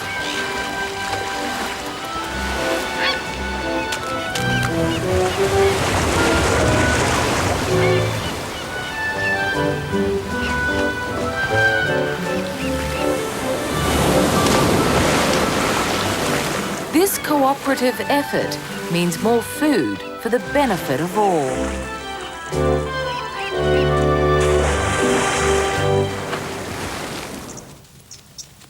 Rather than fight or flight, some athletes of the wild compete in highly ritualized competitions. The aim is not to kill their opponent, but simply be deemed superior.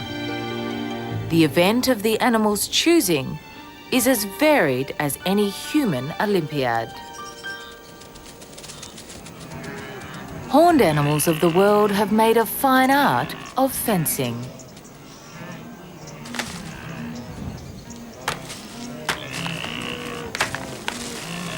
Using their horns as foils, they joust to assert dominance over other males of their species.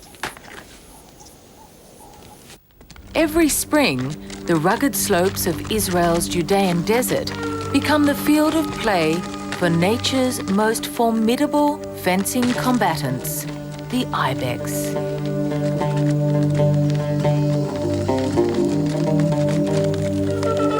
The male's horns grow over 1 meter long and can exert some of the most powerful thrusts of all horned creatures. They are able to withstand 2 tons of direct pressure. As the mating season approaches, males joust for the top position. The most spectacular bouts take place among young males. On contact, they twist their heads slightly to lessen the impact. Bony ridges prevent the horns slipping past each other and causing serious injury. Some duels result in broken horns and wounds. But the greatest damage is to the male's social status, denial of the right to mate with females.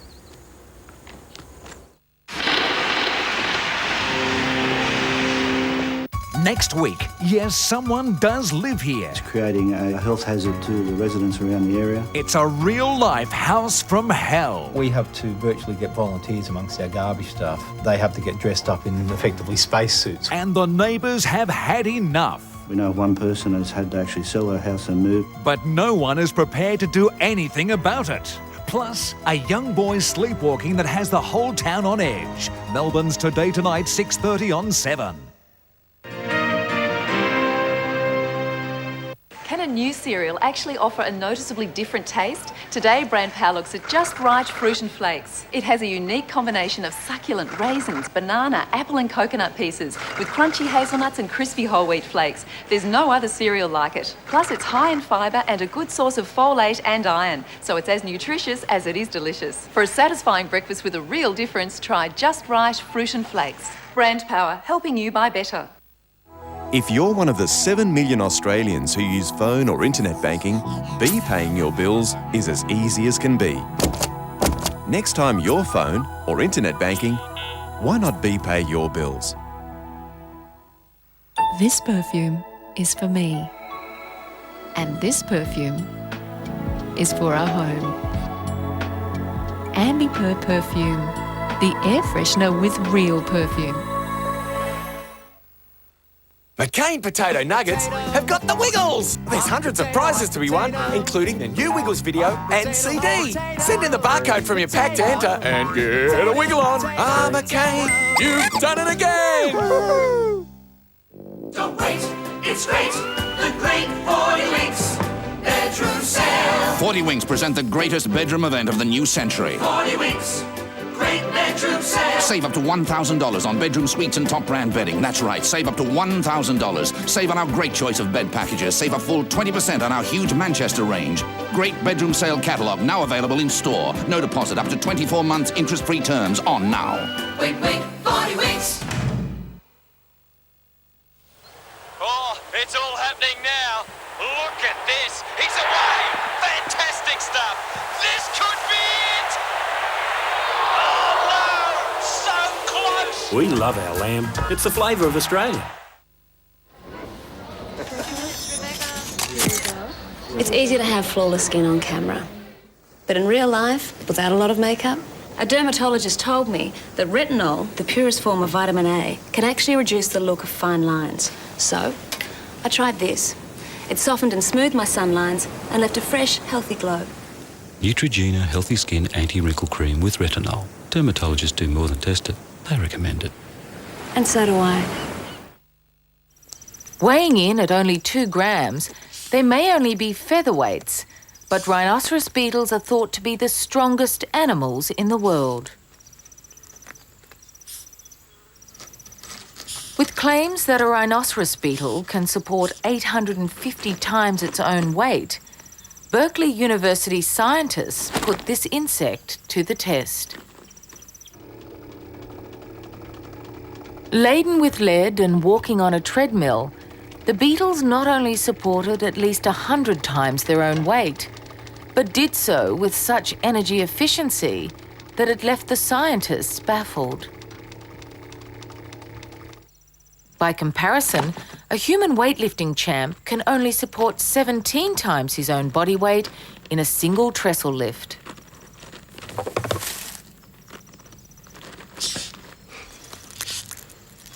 The drive to perpetuate one's genes compels males to engage in combat in every environment.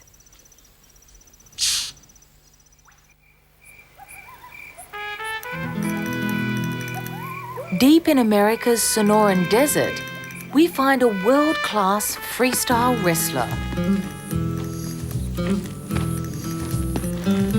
The Gila Monster. One of only 2 venomous lizards in the world, they have little to fear from predators.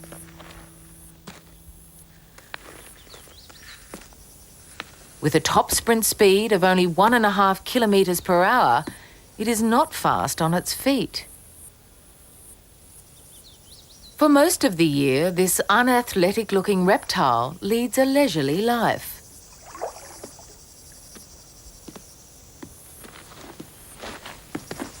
Its energy is conserved for an annual contest of prolonged and intensive wrestling. The mating season is the signal for the competition bouts to begin.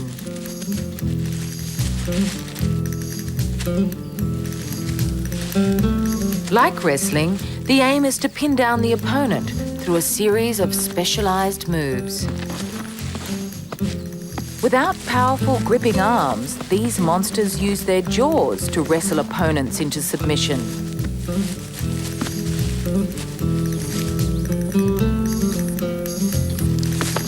There are no referees, yet Gila monsters abstain from any life-threatening manoeuvres.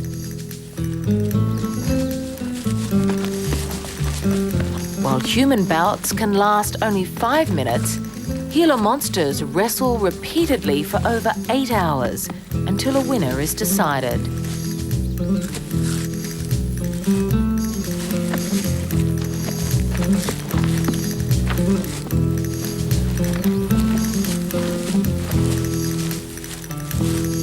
But it's a short-lived title that must be fought year after year.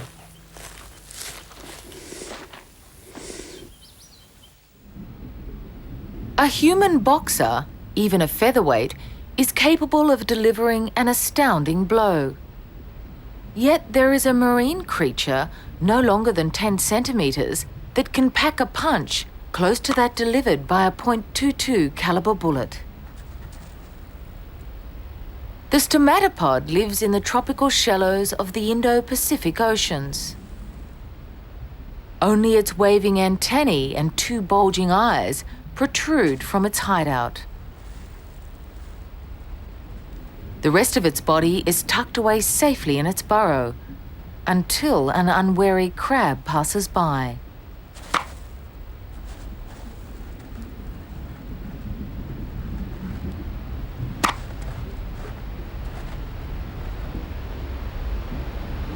While this punching prowess is normally used to access food, the stomatopod also spars with neighbours when accommodation is in short supply.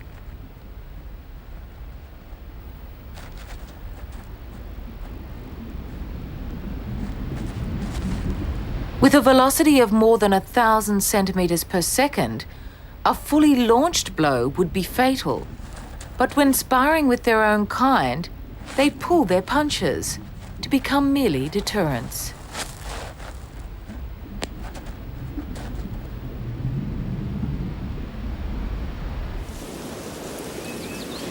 The middleweight boxing champ is the brown hare. Males challenge each other, but are also challenged by females.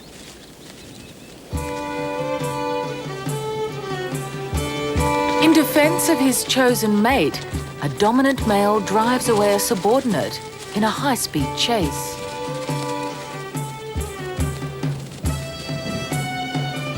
The female, however, is far from defenseless.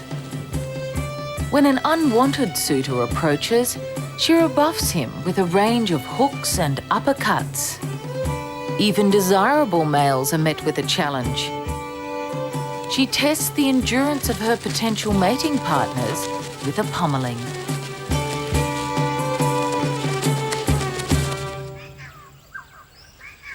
Kangaroos are nature's representatives in the heavyweight boxing division.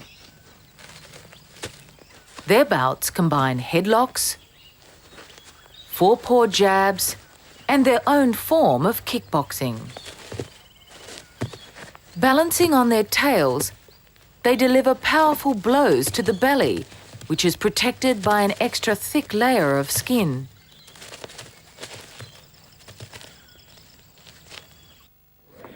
In pre-war Berlin, they were challenged in the ring and proved their superiority.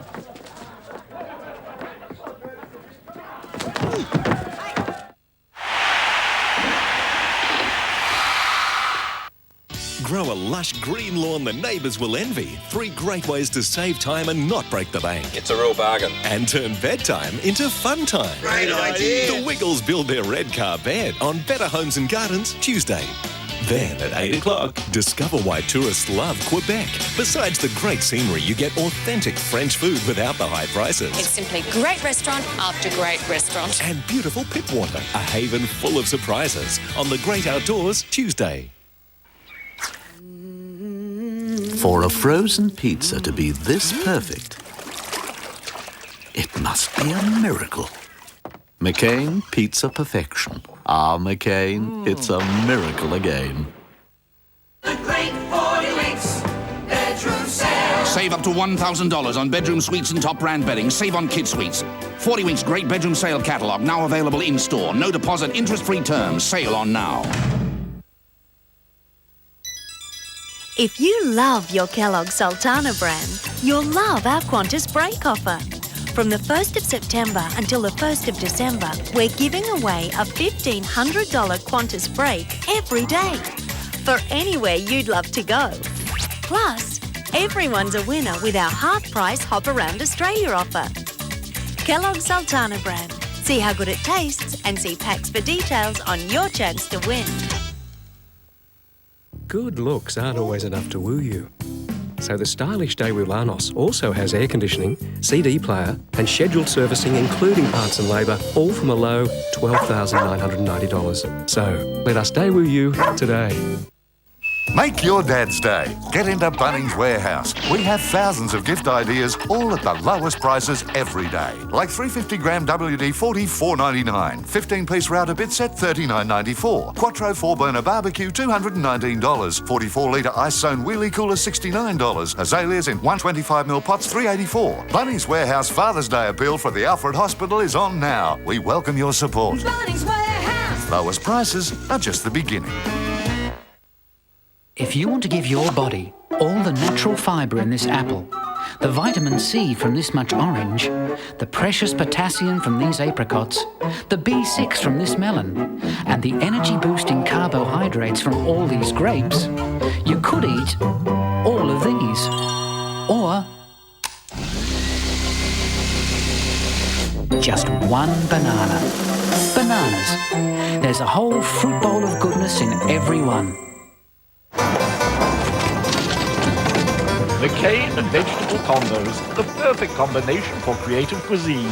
Mate, you've done it again. Don't forget to add the sauce. McCain, you've done it again. If you'd like to share in $100,000 in cash and maybe have a chance at this Proton Satria XLI and $20,000 in cash, solve this puzzle. You've got all weekend to do it. Ring 1902 555 600. We'll give you the winner on Monday's Wheel of Fortune. On the plains of East Africa, withering grasslands compel massive herds of wildebeest to embark on an annual migration as grueling as any triathlon.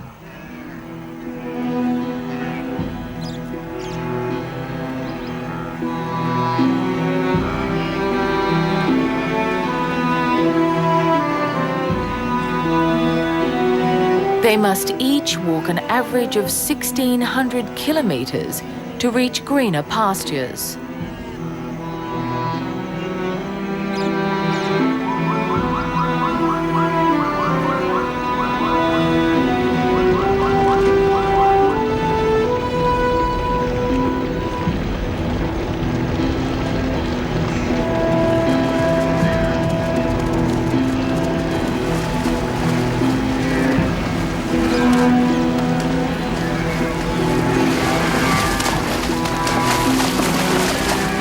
Tackle the gaping mouths of Nile crocodiles and the swirling currents of rivers in flood.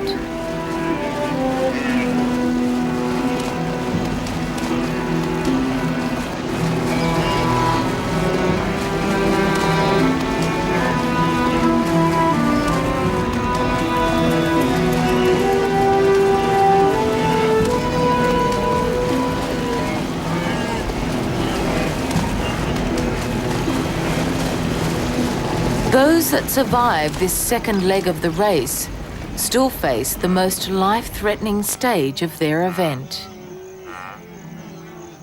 There is no final 10-kilometre run to complete. They must be in constant readiness to run, to escape the collection of hungry predators which await their arrival. A marathon is spectacular by the sheer number of competitors. But nothing comes close to the sight of a locust swarm. They can tower 4 kilometres in height, cover an area of 250 square kilometres, with competitors numbering in the tens of millions. These Australian plague locusts make overnight marathons of over 500 kilometres, often leaving a trail of destruction in their wake.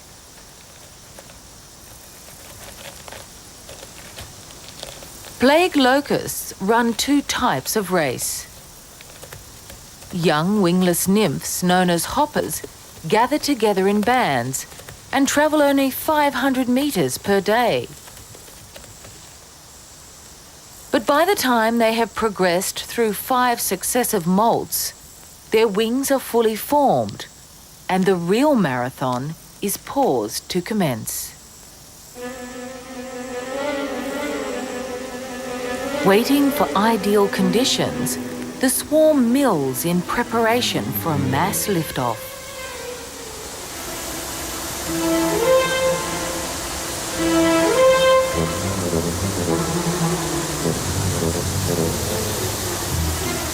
Just as marathon runners drink on the run, these winged athletes swoop and feast on vegetation, then take flight again.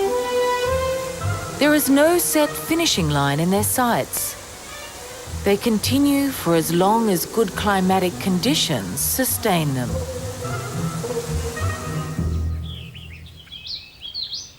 All marathons require preparation.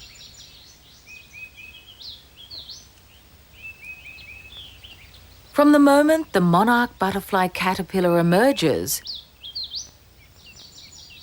preparation for its remarkable journey begins.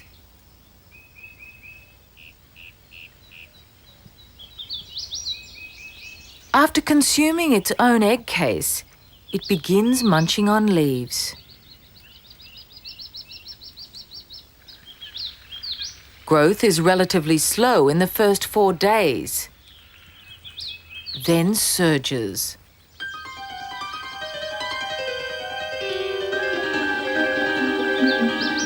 They increase their weight 2,700 times from hatching to day 15 when they are ready to pupate. Their sole purpose has been served. The 10-day metamorphosis that now takes place transforms the stored energy potential into the athlete.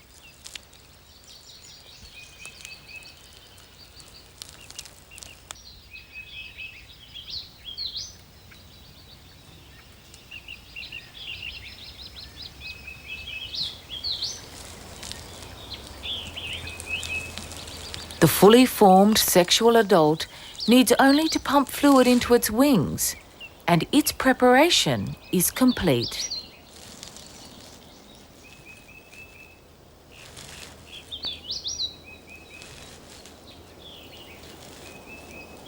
This born athlete is primed for its event only 4 hours after its emergence.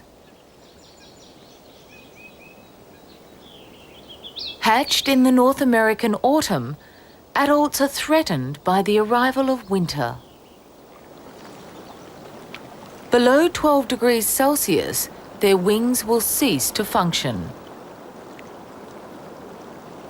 At the last critical moment, the marathon begins. Monarchs in their thousands leave the northern regions of the USA and fly south for the winter.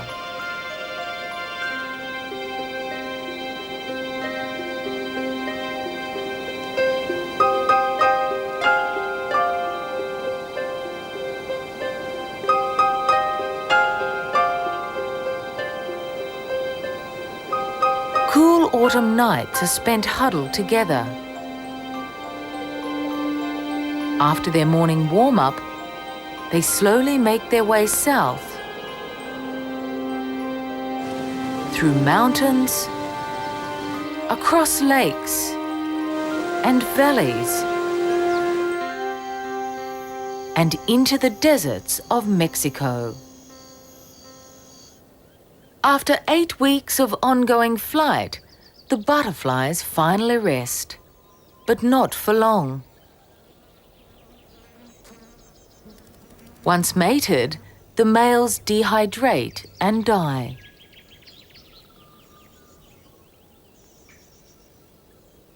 The females return north towards their birthplace.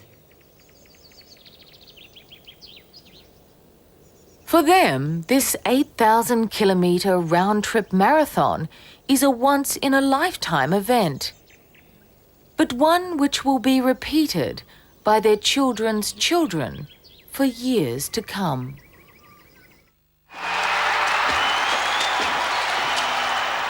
Next, two guys, a monkey, and their secret for picking TV hits. Tell me you're a genius. Disney's hilarious premiere, The Barefoot Executive. Next.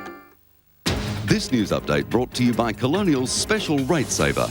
Get your home, your loan, your way at Colonial.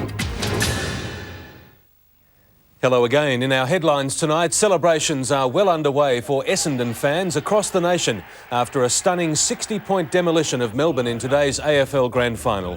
Bomber captain James Hird won the Norm Smith Medal for Best of Field. For the Demons, another fairy tale appearance ended in heartbreak.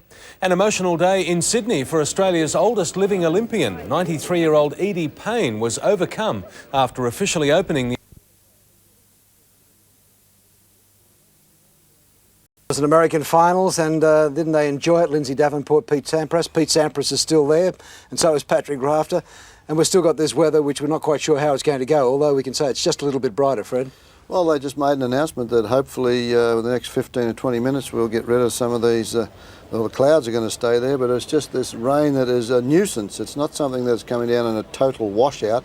It's just one of those days where it's a nuisance, and the boys are in there not knowing what's going on, and obviously they've had a cup of tea and they've had some food, some beverages, and they've got the coaches in there trying to advise them what's going to come next. From our point of view, we're as keen as the players, Liz, for them to get out there, because the amount of arrangements that have got to be made for everybody for that extra day, it has happened in the past, but we don't want to see it happen again. No, it's just a nightmare for everyone concerned, not only the players, but the TV people, and just...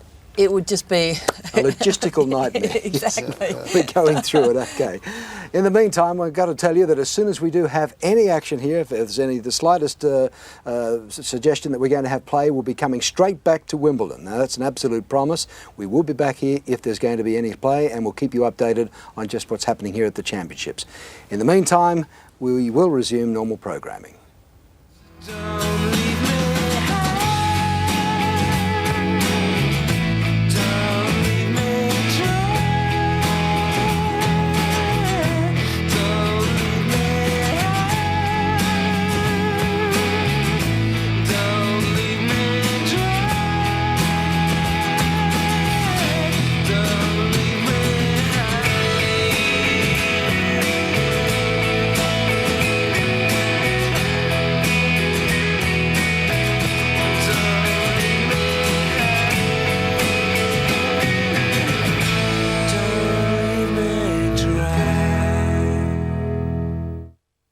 Wimbledon proudly brought to you by Toyota. Oh, what a feeling.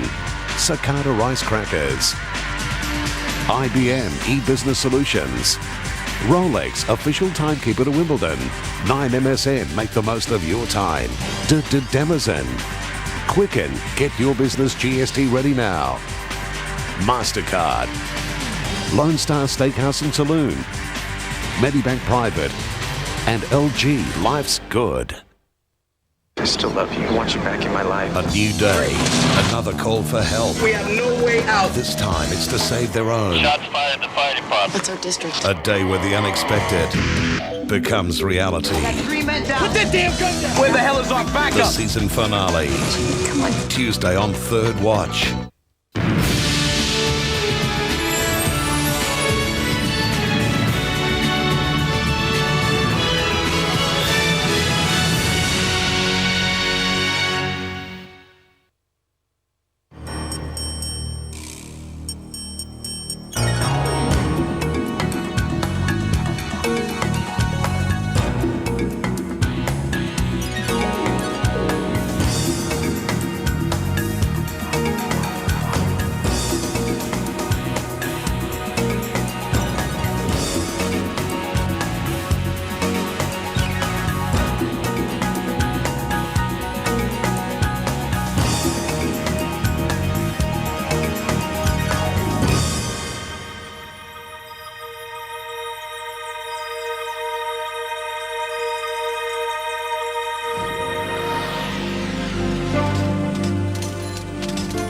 Everyone seeks good fortune, the lucky strike that brings fabulous wealth. It is the stuff of dreams. Lady Luck is behind every winning hand. Who would have dreamed that tiny Brunei would be soaked in oil? The Sultan could buy enough Rolls Royces to stretch from Los Angeles to New York. Not bad for someone whose father claims he was born in a garden shed. Bill Gates is the only man in the world lucky enough to surpass the Sultan's fabulous fortune. But he's had to work hard on the road to riches. Dreams can come true. Destiny can lead to an ancient treasure buried deep by the passage of time.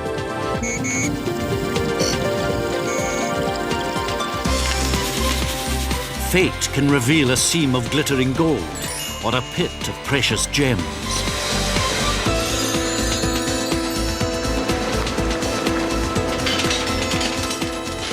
Chance can turn cards or dice into a mountain of money, or make a fortune disappear in the blink of an eye.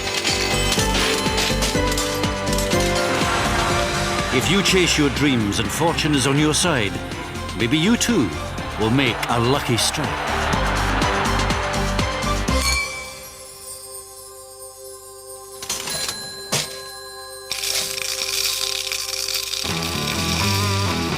The dazzle of diamonds, the glamour of gold, the most desirable objects in the world.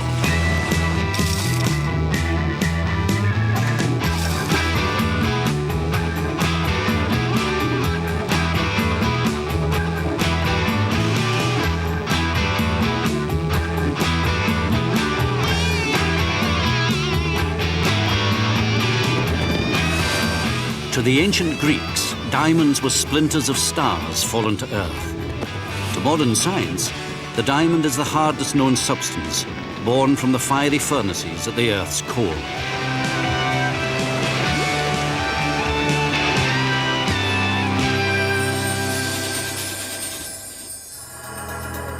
Diamonds are not only symbols of fabulous wealth, but also of power.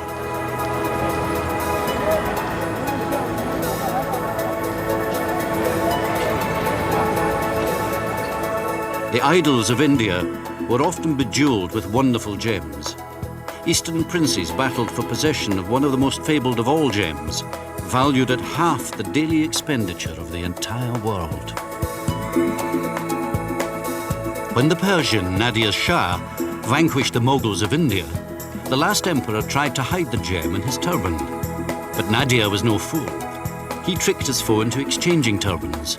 His cry of Koh-i-Noor, or Mountain of Light, gave the jewel its legendary name.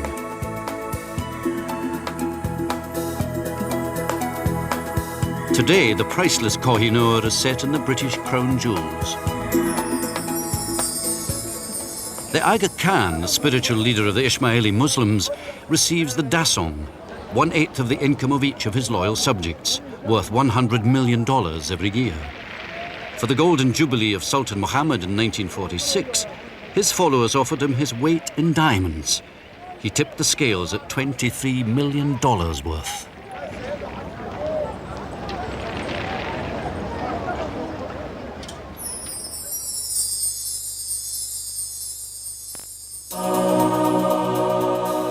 If diamonds are the stars in the night sky, then gold is the shining dawn.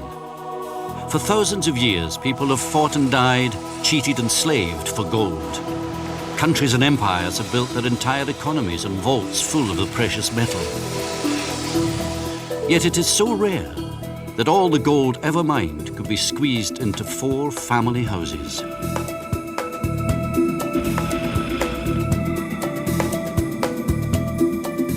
The allure of gold is almost mystical. For centuries, alchemists have dabbled in the ancient arts, seeking to create a fabulous fortune in a puff of smoke. Many people have devoted their entire lives to the search for that elusive pot of gold at the end of the rainbow.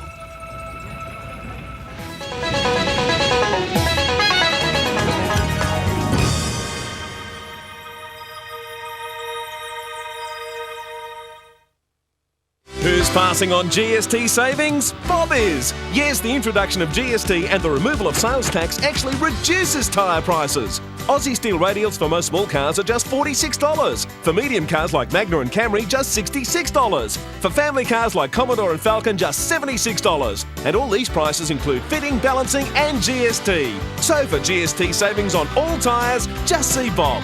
Bob who? To make it to the Sydney Olympic Games, you don't have to be as fast as Chris Feidler,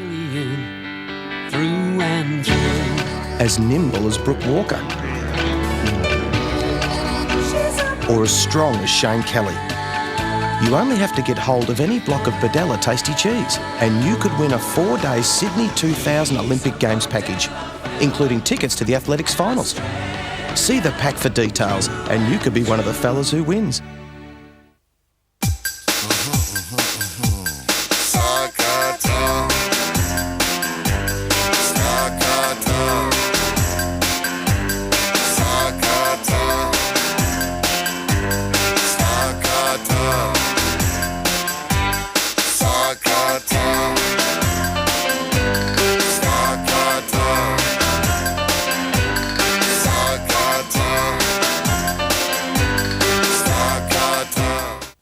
Plane tickets to the town where she was born, $4,800. Train to the house where she grew up, $120. Pints at the pub where she met your dad, $8. Finally understanding where your mother was coming from, priceless. There are some things money can't buy. For everything else, there's MasterCard. Accepted all over, even pubs in Ireland. Flight 124, flight runway heading to 3000, return to 270. Introducing DuPont Luxura. A luxury carpet enhanced with Teflon. Food and spills clean right off. So now your carpet stays cleaner longer. DuPont Luxura. The carpet enhanced with Teflon. So the luxury lives on and on. Backache? Cramps? Sounds like period pain. Naprogesic treats period pain fast. A 10K run. That was your idea. Helpline. Well, let's say one ran a small Boston-based bathing suit company, and his bathing suits. Well, it could be anything. But anyway, let's say one ran a company and one didn't know the first thing about e-business, to the point where it's ridiculous, and one's sitting in the room and the subject comes up and one... What? No, not me. Where do you start with e-business? Start with a software foundation that's built for the internet. Start with Microsoft Windows 2000.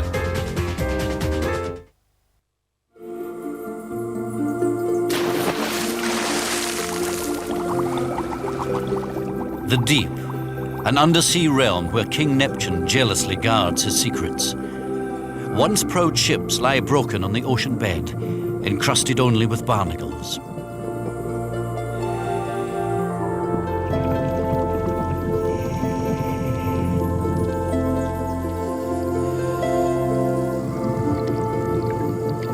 But exploring the mysteries of the oceans can bring rich rewards.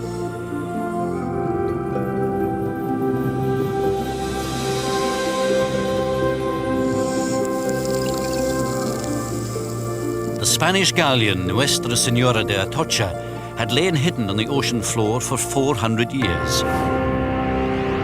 Bound for Spain, fate decreed she should encounter a hurricane. She sank without trace until discovered by Mel Fisher, a former chicken farmer from Illinois.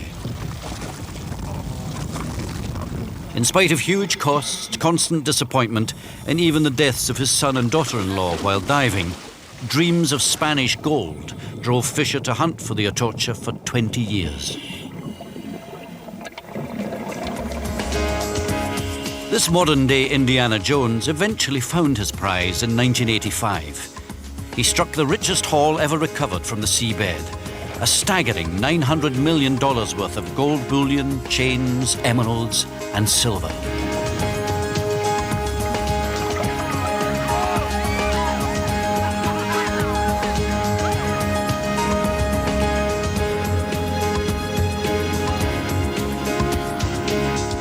He is the most successful treasure hunter of all time.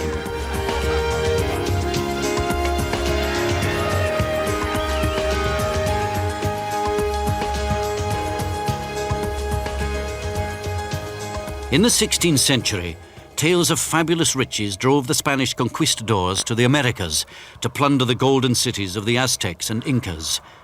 "Get gold," cried King Ferdinand II of Spain. "At all hazards, get gold."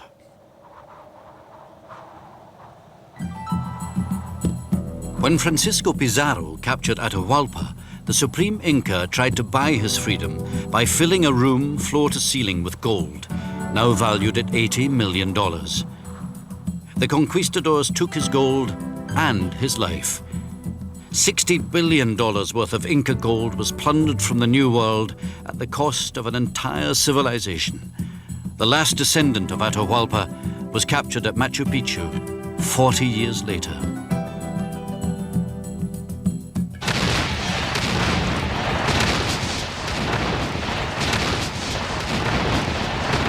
But the journey home to Spain was perilous. Today, hundreds of wrecks off Florida and the Bahamas entice those who long to share their secrets. The desire to plumb the depths has encouraged the development of more sophisticated equipment. In the beginning, diving suits were heavy and cumbersome. But when French explorer Jacques-Yves Cousteau introduced the aqualung, anyone could chase the dream of becoming a millionaire overnight. Now submarines can reach the very bed of the ocean.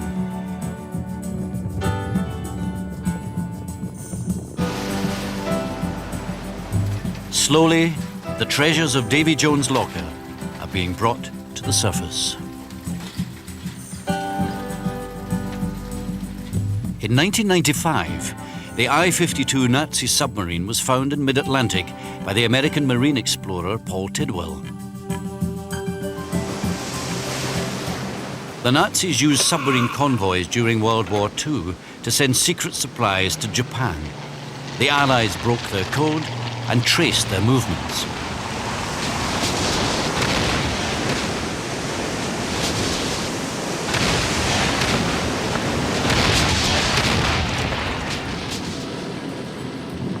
Tidwell recovered the I-52 with $25 million worth of gold aboard. Treasure trove comes in many forms for those lucky or determined enough to find it. In 1912, the unsinkable Titanic set off on her maiden voyage across the Atlantic. There were 57 millionaires enjoying the splendor and finery of first class, the cream of high society. The ill-fated ship was located in 1986. Her salvors have so far recovered all kinds of artifacts. Even lumps of coal from the ship sell for $30 each.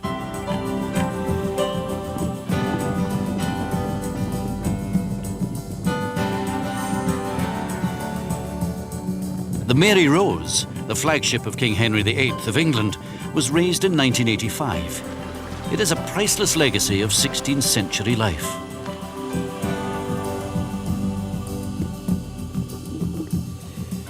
But many complain that making money from watery graves is sacrilege.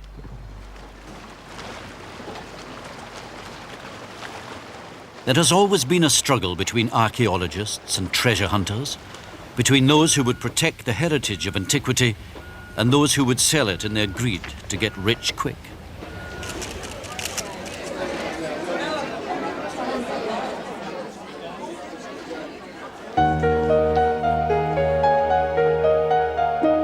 The Dead Sea Scrolls are amongst the most precious of religious artifacts. But even they were used to make a profit.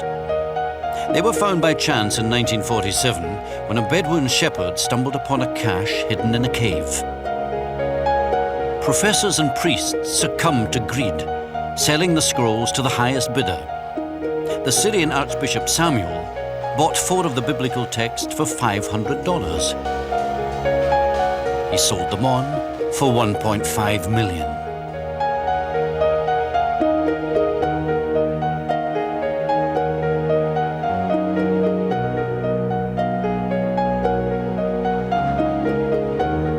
In some cases of treasure trove, the fortunate individual is more generous.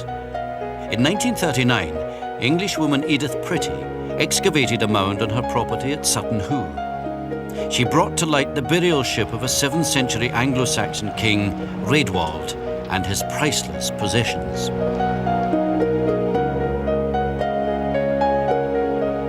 Edith gave it to the British Museum so that the whole country could share her lucky strike.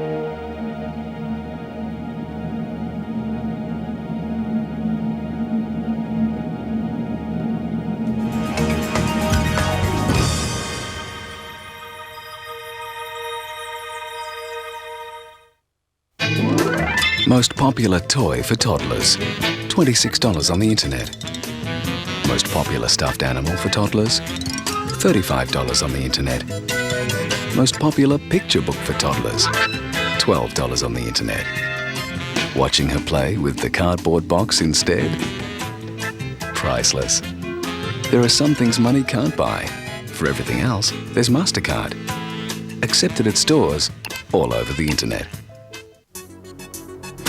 It's incredible.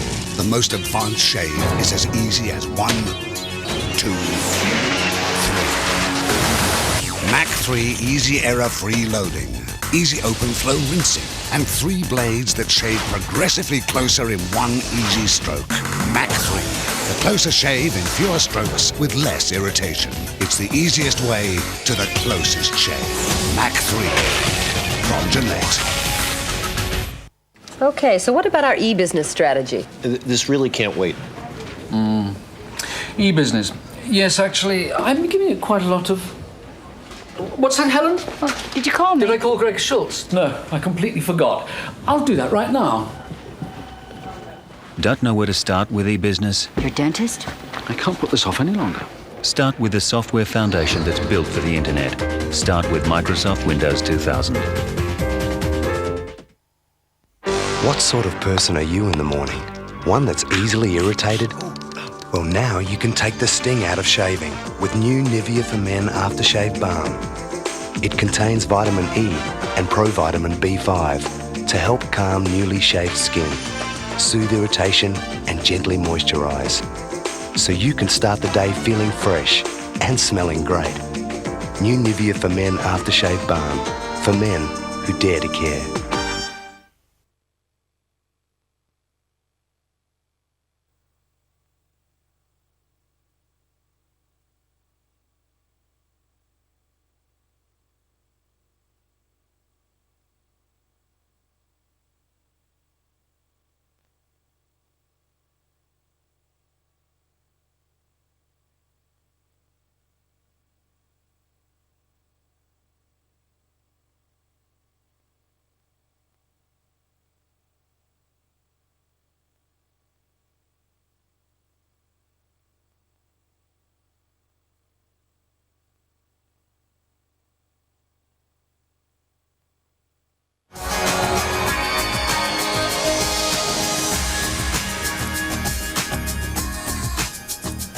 Welcome back to the championships, and that's a good side, isn't it?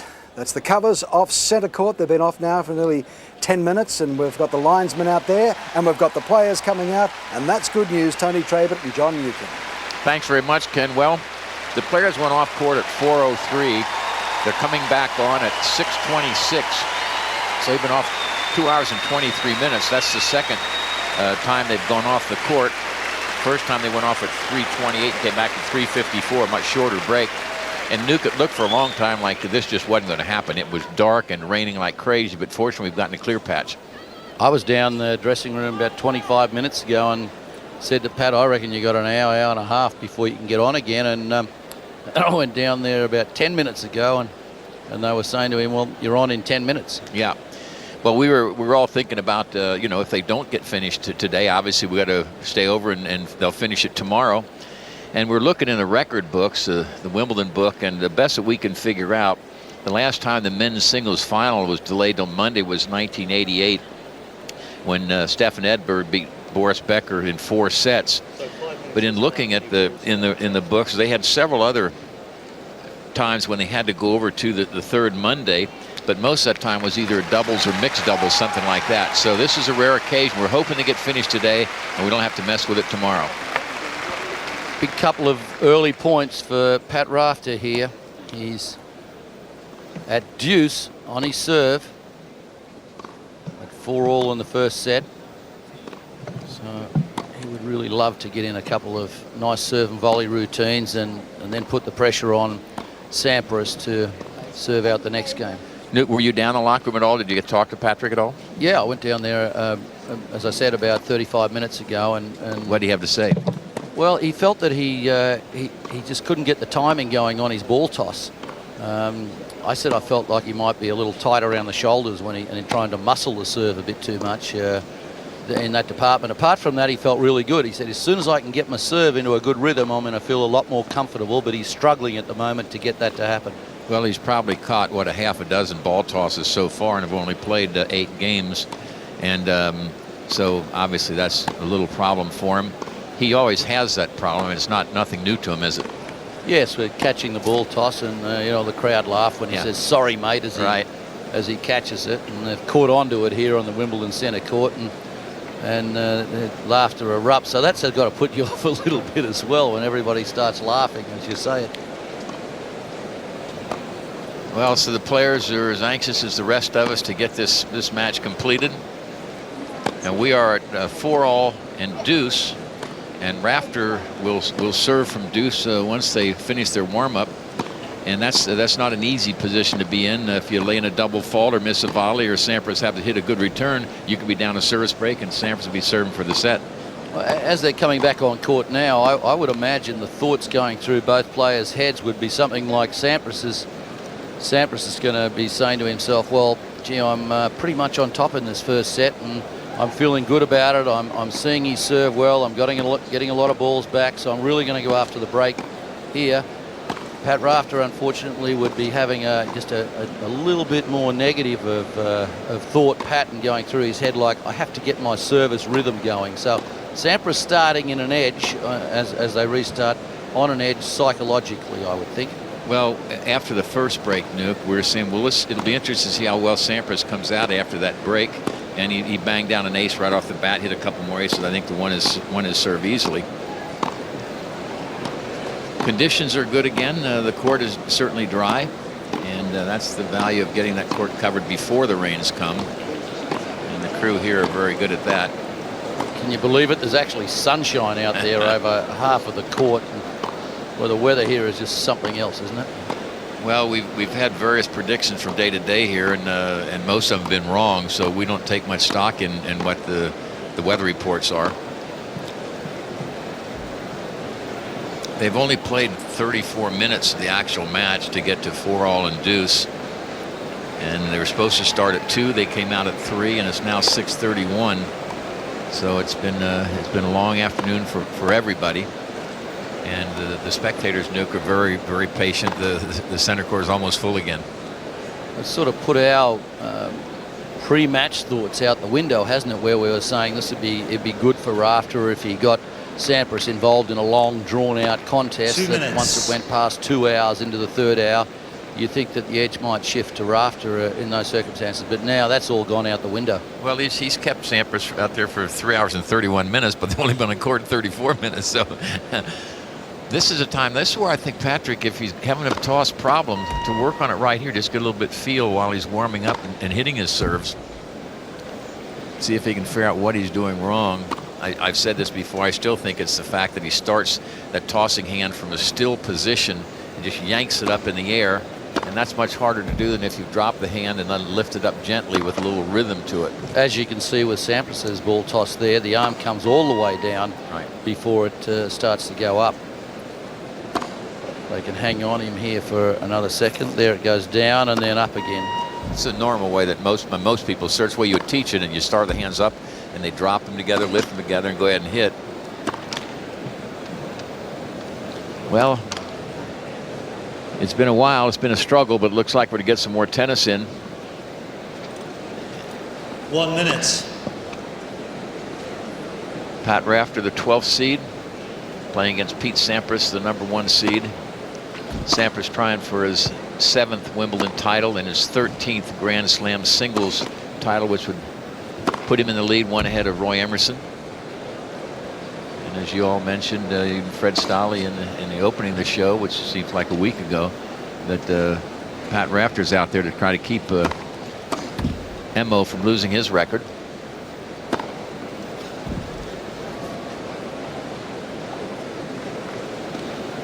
That's it. Rafter's finished his warm-up. He's over there changing a racket, I think. Yeah, he's actually taken out a different racket. Time, ball change. Now you heard the umpire say ball change. Well, when they come on again with those balls, he gives them similar balls to what they were finished with, but they'll restart with the balls they finished the match with when the rain came. And they got a game plus the extra points on it for the change after 7. Well, the fans are extremely pleased to see that the players are about to start again. Pat Rafter to serve. Juice. Is play.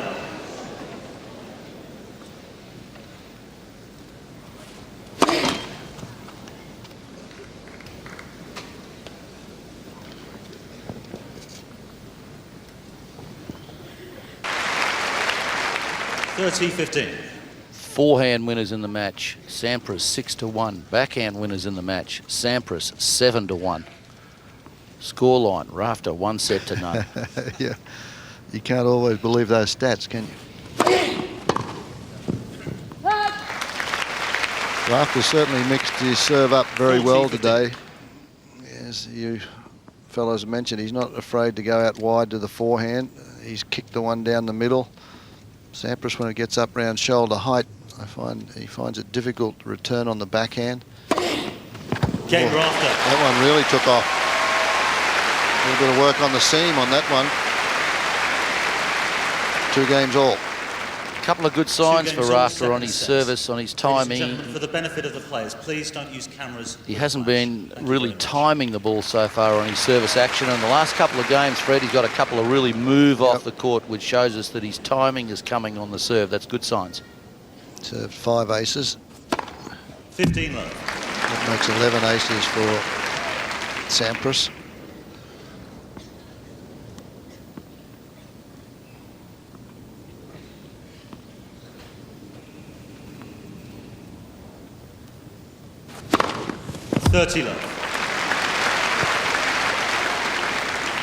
Interestingly enough, when Rafter had his interview, he said, well, there's not going to be a lot of rallies in this match. It's going to be a totally different match to the one that he played against Agassi, where we saw a lot of extended baseline rallies.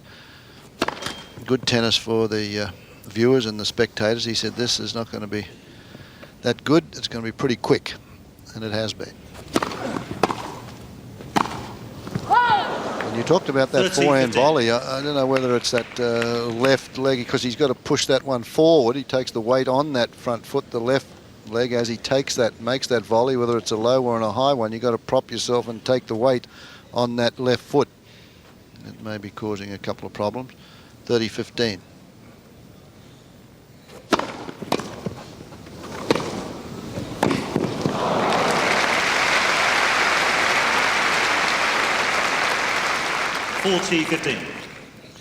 This is the 3rd one I can remember. Sampras hitting across court like this. Terrific timing to go after the ball that hard from that close into the net.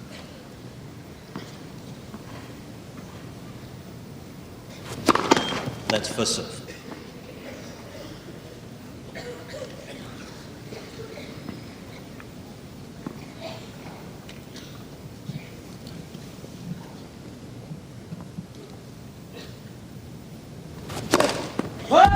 Broke a string.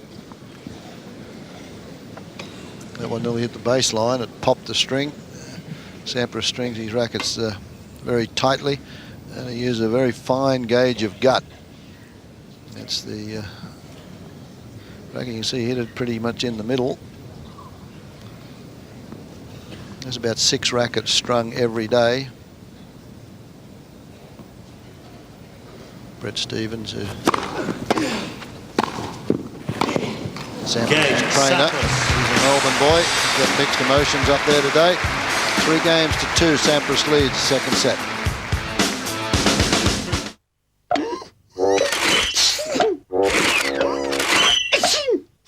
When you're all stuffed up with a cold and there's work that just has to be done, get Demazin Day-Night Relief. 1 tablet to let you work all day and 1 for a better rest at night. Just 2 small tablets for relief that works right around the clock. Sorry to drag you in here on a Sunday. 2 hours and 17 minutes ago, our system went down. Right now, we're losing close to 100,000 an hour. I talked to the server vendor. They say it's an application problem. Front-end guy says it's a database. Database vendor says it's the servers. Did you call the web designers? Snowboarding. And whose job is it to make sure all this stuff works the way it's supposed to? That would be yours.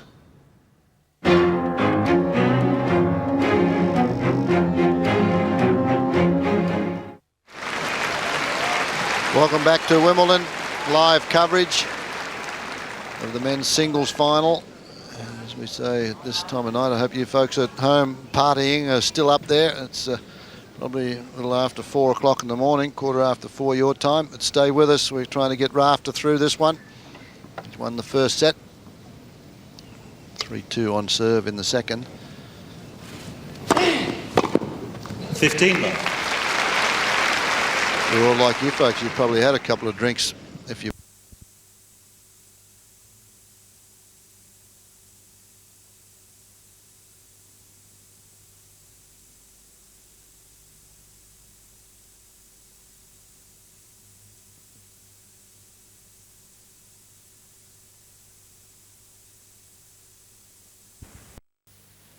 Well, that was Claude Millet's The Accompanist, made in 1992. A story about missed opportunities, essentially. A story about a young woman who just can't decide to take a stand on anything, and so winds up being literally an accompanist, and never occupying centre stage in her own life. A lovely performance from Romaine Boranger as Sophie. Well, next week on the programme, Fleas Bark Too, Don't They? A marvellous Danish film about a beguiling teenage girl who overcomes considerable handicaps in life with style and with humour. Stellan Olsen's Fleas Bark Too, Don't They? Is our movie of the week next Thursday. And from me now, good evening.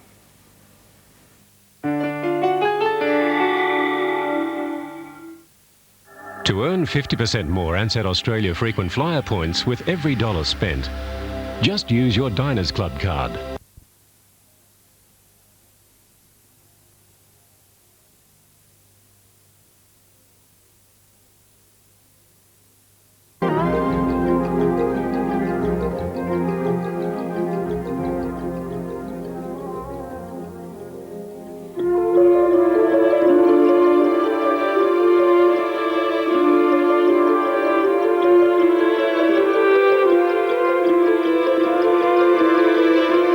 If you loved your movies with muscle, then you won't want to miss Bad Boys Week. Starting tomorrow, join Will Smith and Martin Lawrence in the network premiere of Bad Boys, 8:30 Sunday. Then at 8:30 Monday, Al Pacino and Sean Penn star in Carlito's Way. And at 8:30 Friday, Kurt Russell, William Baldwin, Robert De Niro and Donald Sutherland star in Backdraft. That's your Bad Boys Week here on 10. And coming up next, 10 News.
This program brought to you by Nintendo 64 with limited edition gold controller and Cruster fruit juice. Monday, Academy Award winner Al Pacino. I ain't going back to prison no matter what. And Sean Penn. There's only one rule, you save your own ass. The electrifying suspense thriller. Die, just like that. Carlito's Way. 8:30 Monday on 10's Bad Boys Week. Well, for all your sins, your penance will be 2 Hail Marys. And you must not watch any of the new episodes of Melrose Place. Turn me on, Dad. Tonight's late news brought to you by Hyundai Lantra and MLC, where money matters.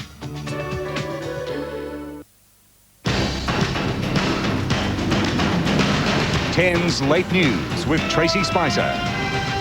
Heading the late news, Australia's doctors add pressure on Canberra, saying patients will die before they're treated unless the health crisis is solved.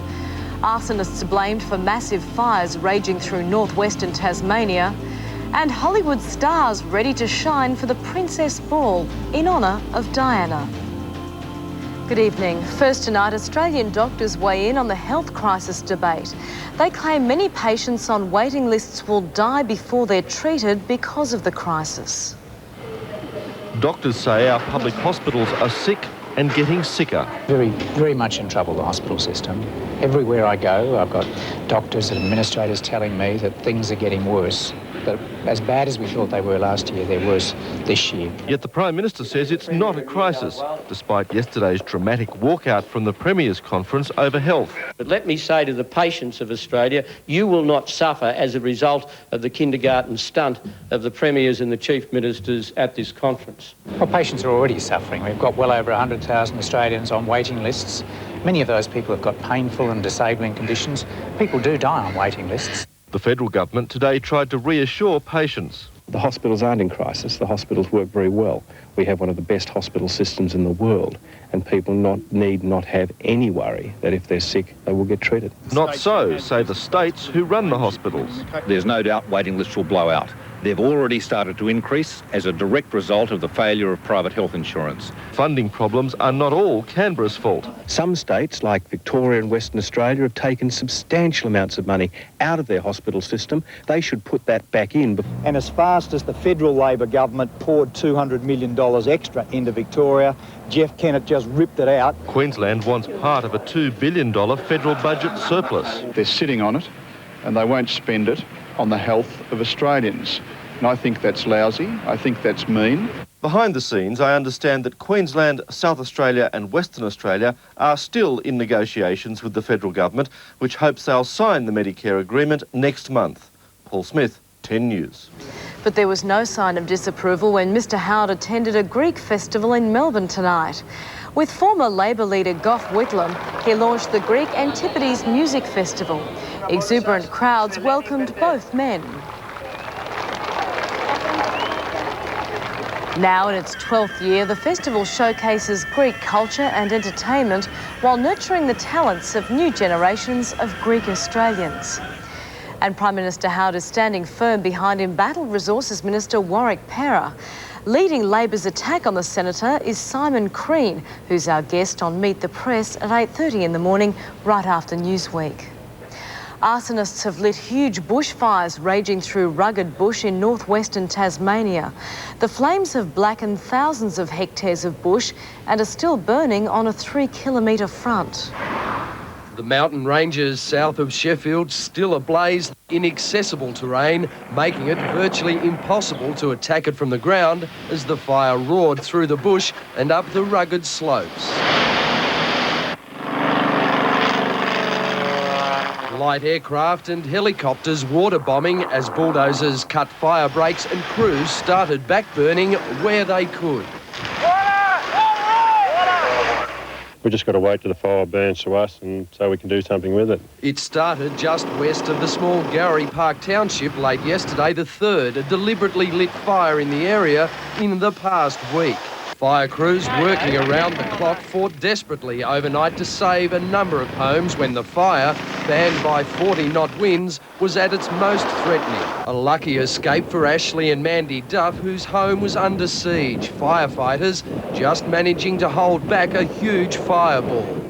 absolutely awesome. I don't know how to describe it, really, and hopefully I'll never have to experience that ever again. It's just absolutely amazing. So far, it's ripped through more than 2,000 hectares of Crown land and private property. And as it continues to burn out of control, a big pine plantation east of Mount Roland and state forests to the south are under threat. The battle to contain the blaze is continuing tonight with over 50 firefighters from urban and country brigades, as well as forestry crews on the front line. They remain largely at the mercy of the weather. A frustrating false alarm for New South Wales police investigating up to a dozen suspected murders. They were called to check beneath a house on the state's central coast, near where an intensive search for human remains is due to begin. When police arrived at the single-storey weatherboard home, there were fears they'd discovered a house of horrors. Neighbours declaring it was a year since they'd seen the woman who'd been living there. Can't remember her name, Rose or something, but I never saw her after that.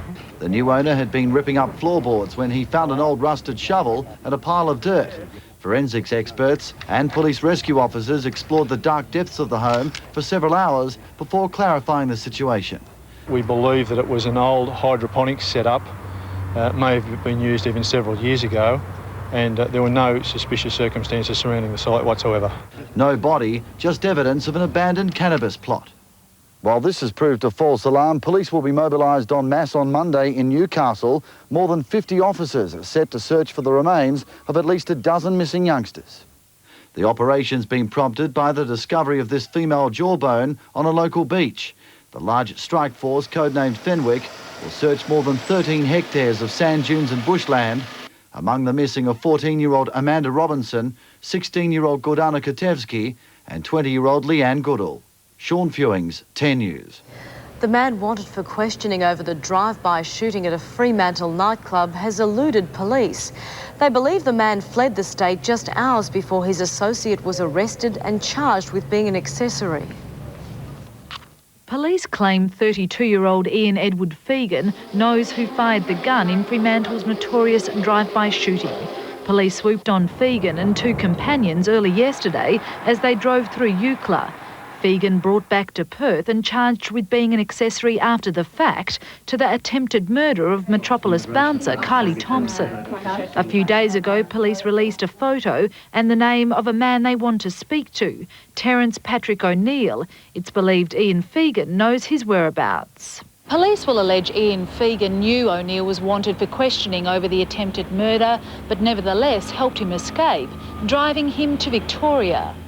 Police stopped Fegan at the border on his return. Fremantle detectives today refused to be interviewed. They claim they're closer to finding the gunman.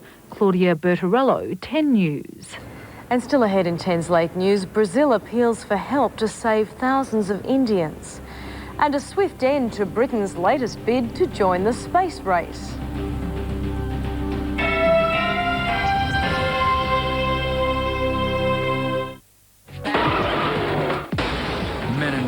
Will Smith. You know, you drive almost slow enough to drive Miss Daisy. Martin Lawrence and Taya Leone. You forgot your boarding pass. Bad Boys, the network premiere 8:30 Sunday on 10. Why wouldn't you buy yourself a few shares? Who's got time to watch the market? Any better ideas? MLC's International Share Fund. What's the difference? For a start, MLC has a team of world-class fund managers looking after my investment. Ah, many hands make light work. No, more diversification make less risk. Good returns? Better than yours. If money matters, talk to MLC. The new musical of the 90s is now playing. Sisterella. Kevin Jacobson and Michael Jackson present the thrilling smash hits. Sisterella. Now playing at the Regent Theatre. Book now at Ticketek outlets.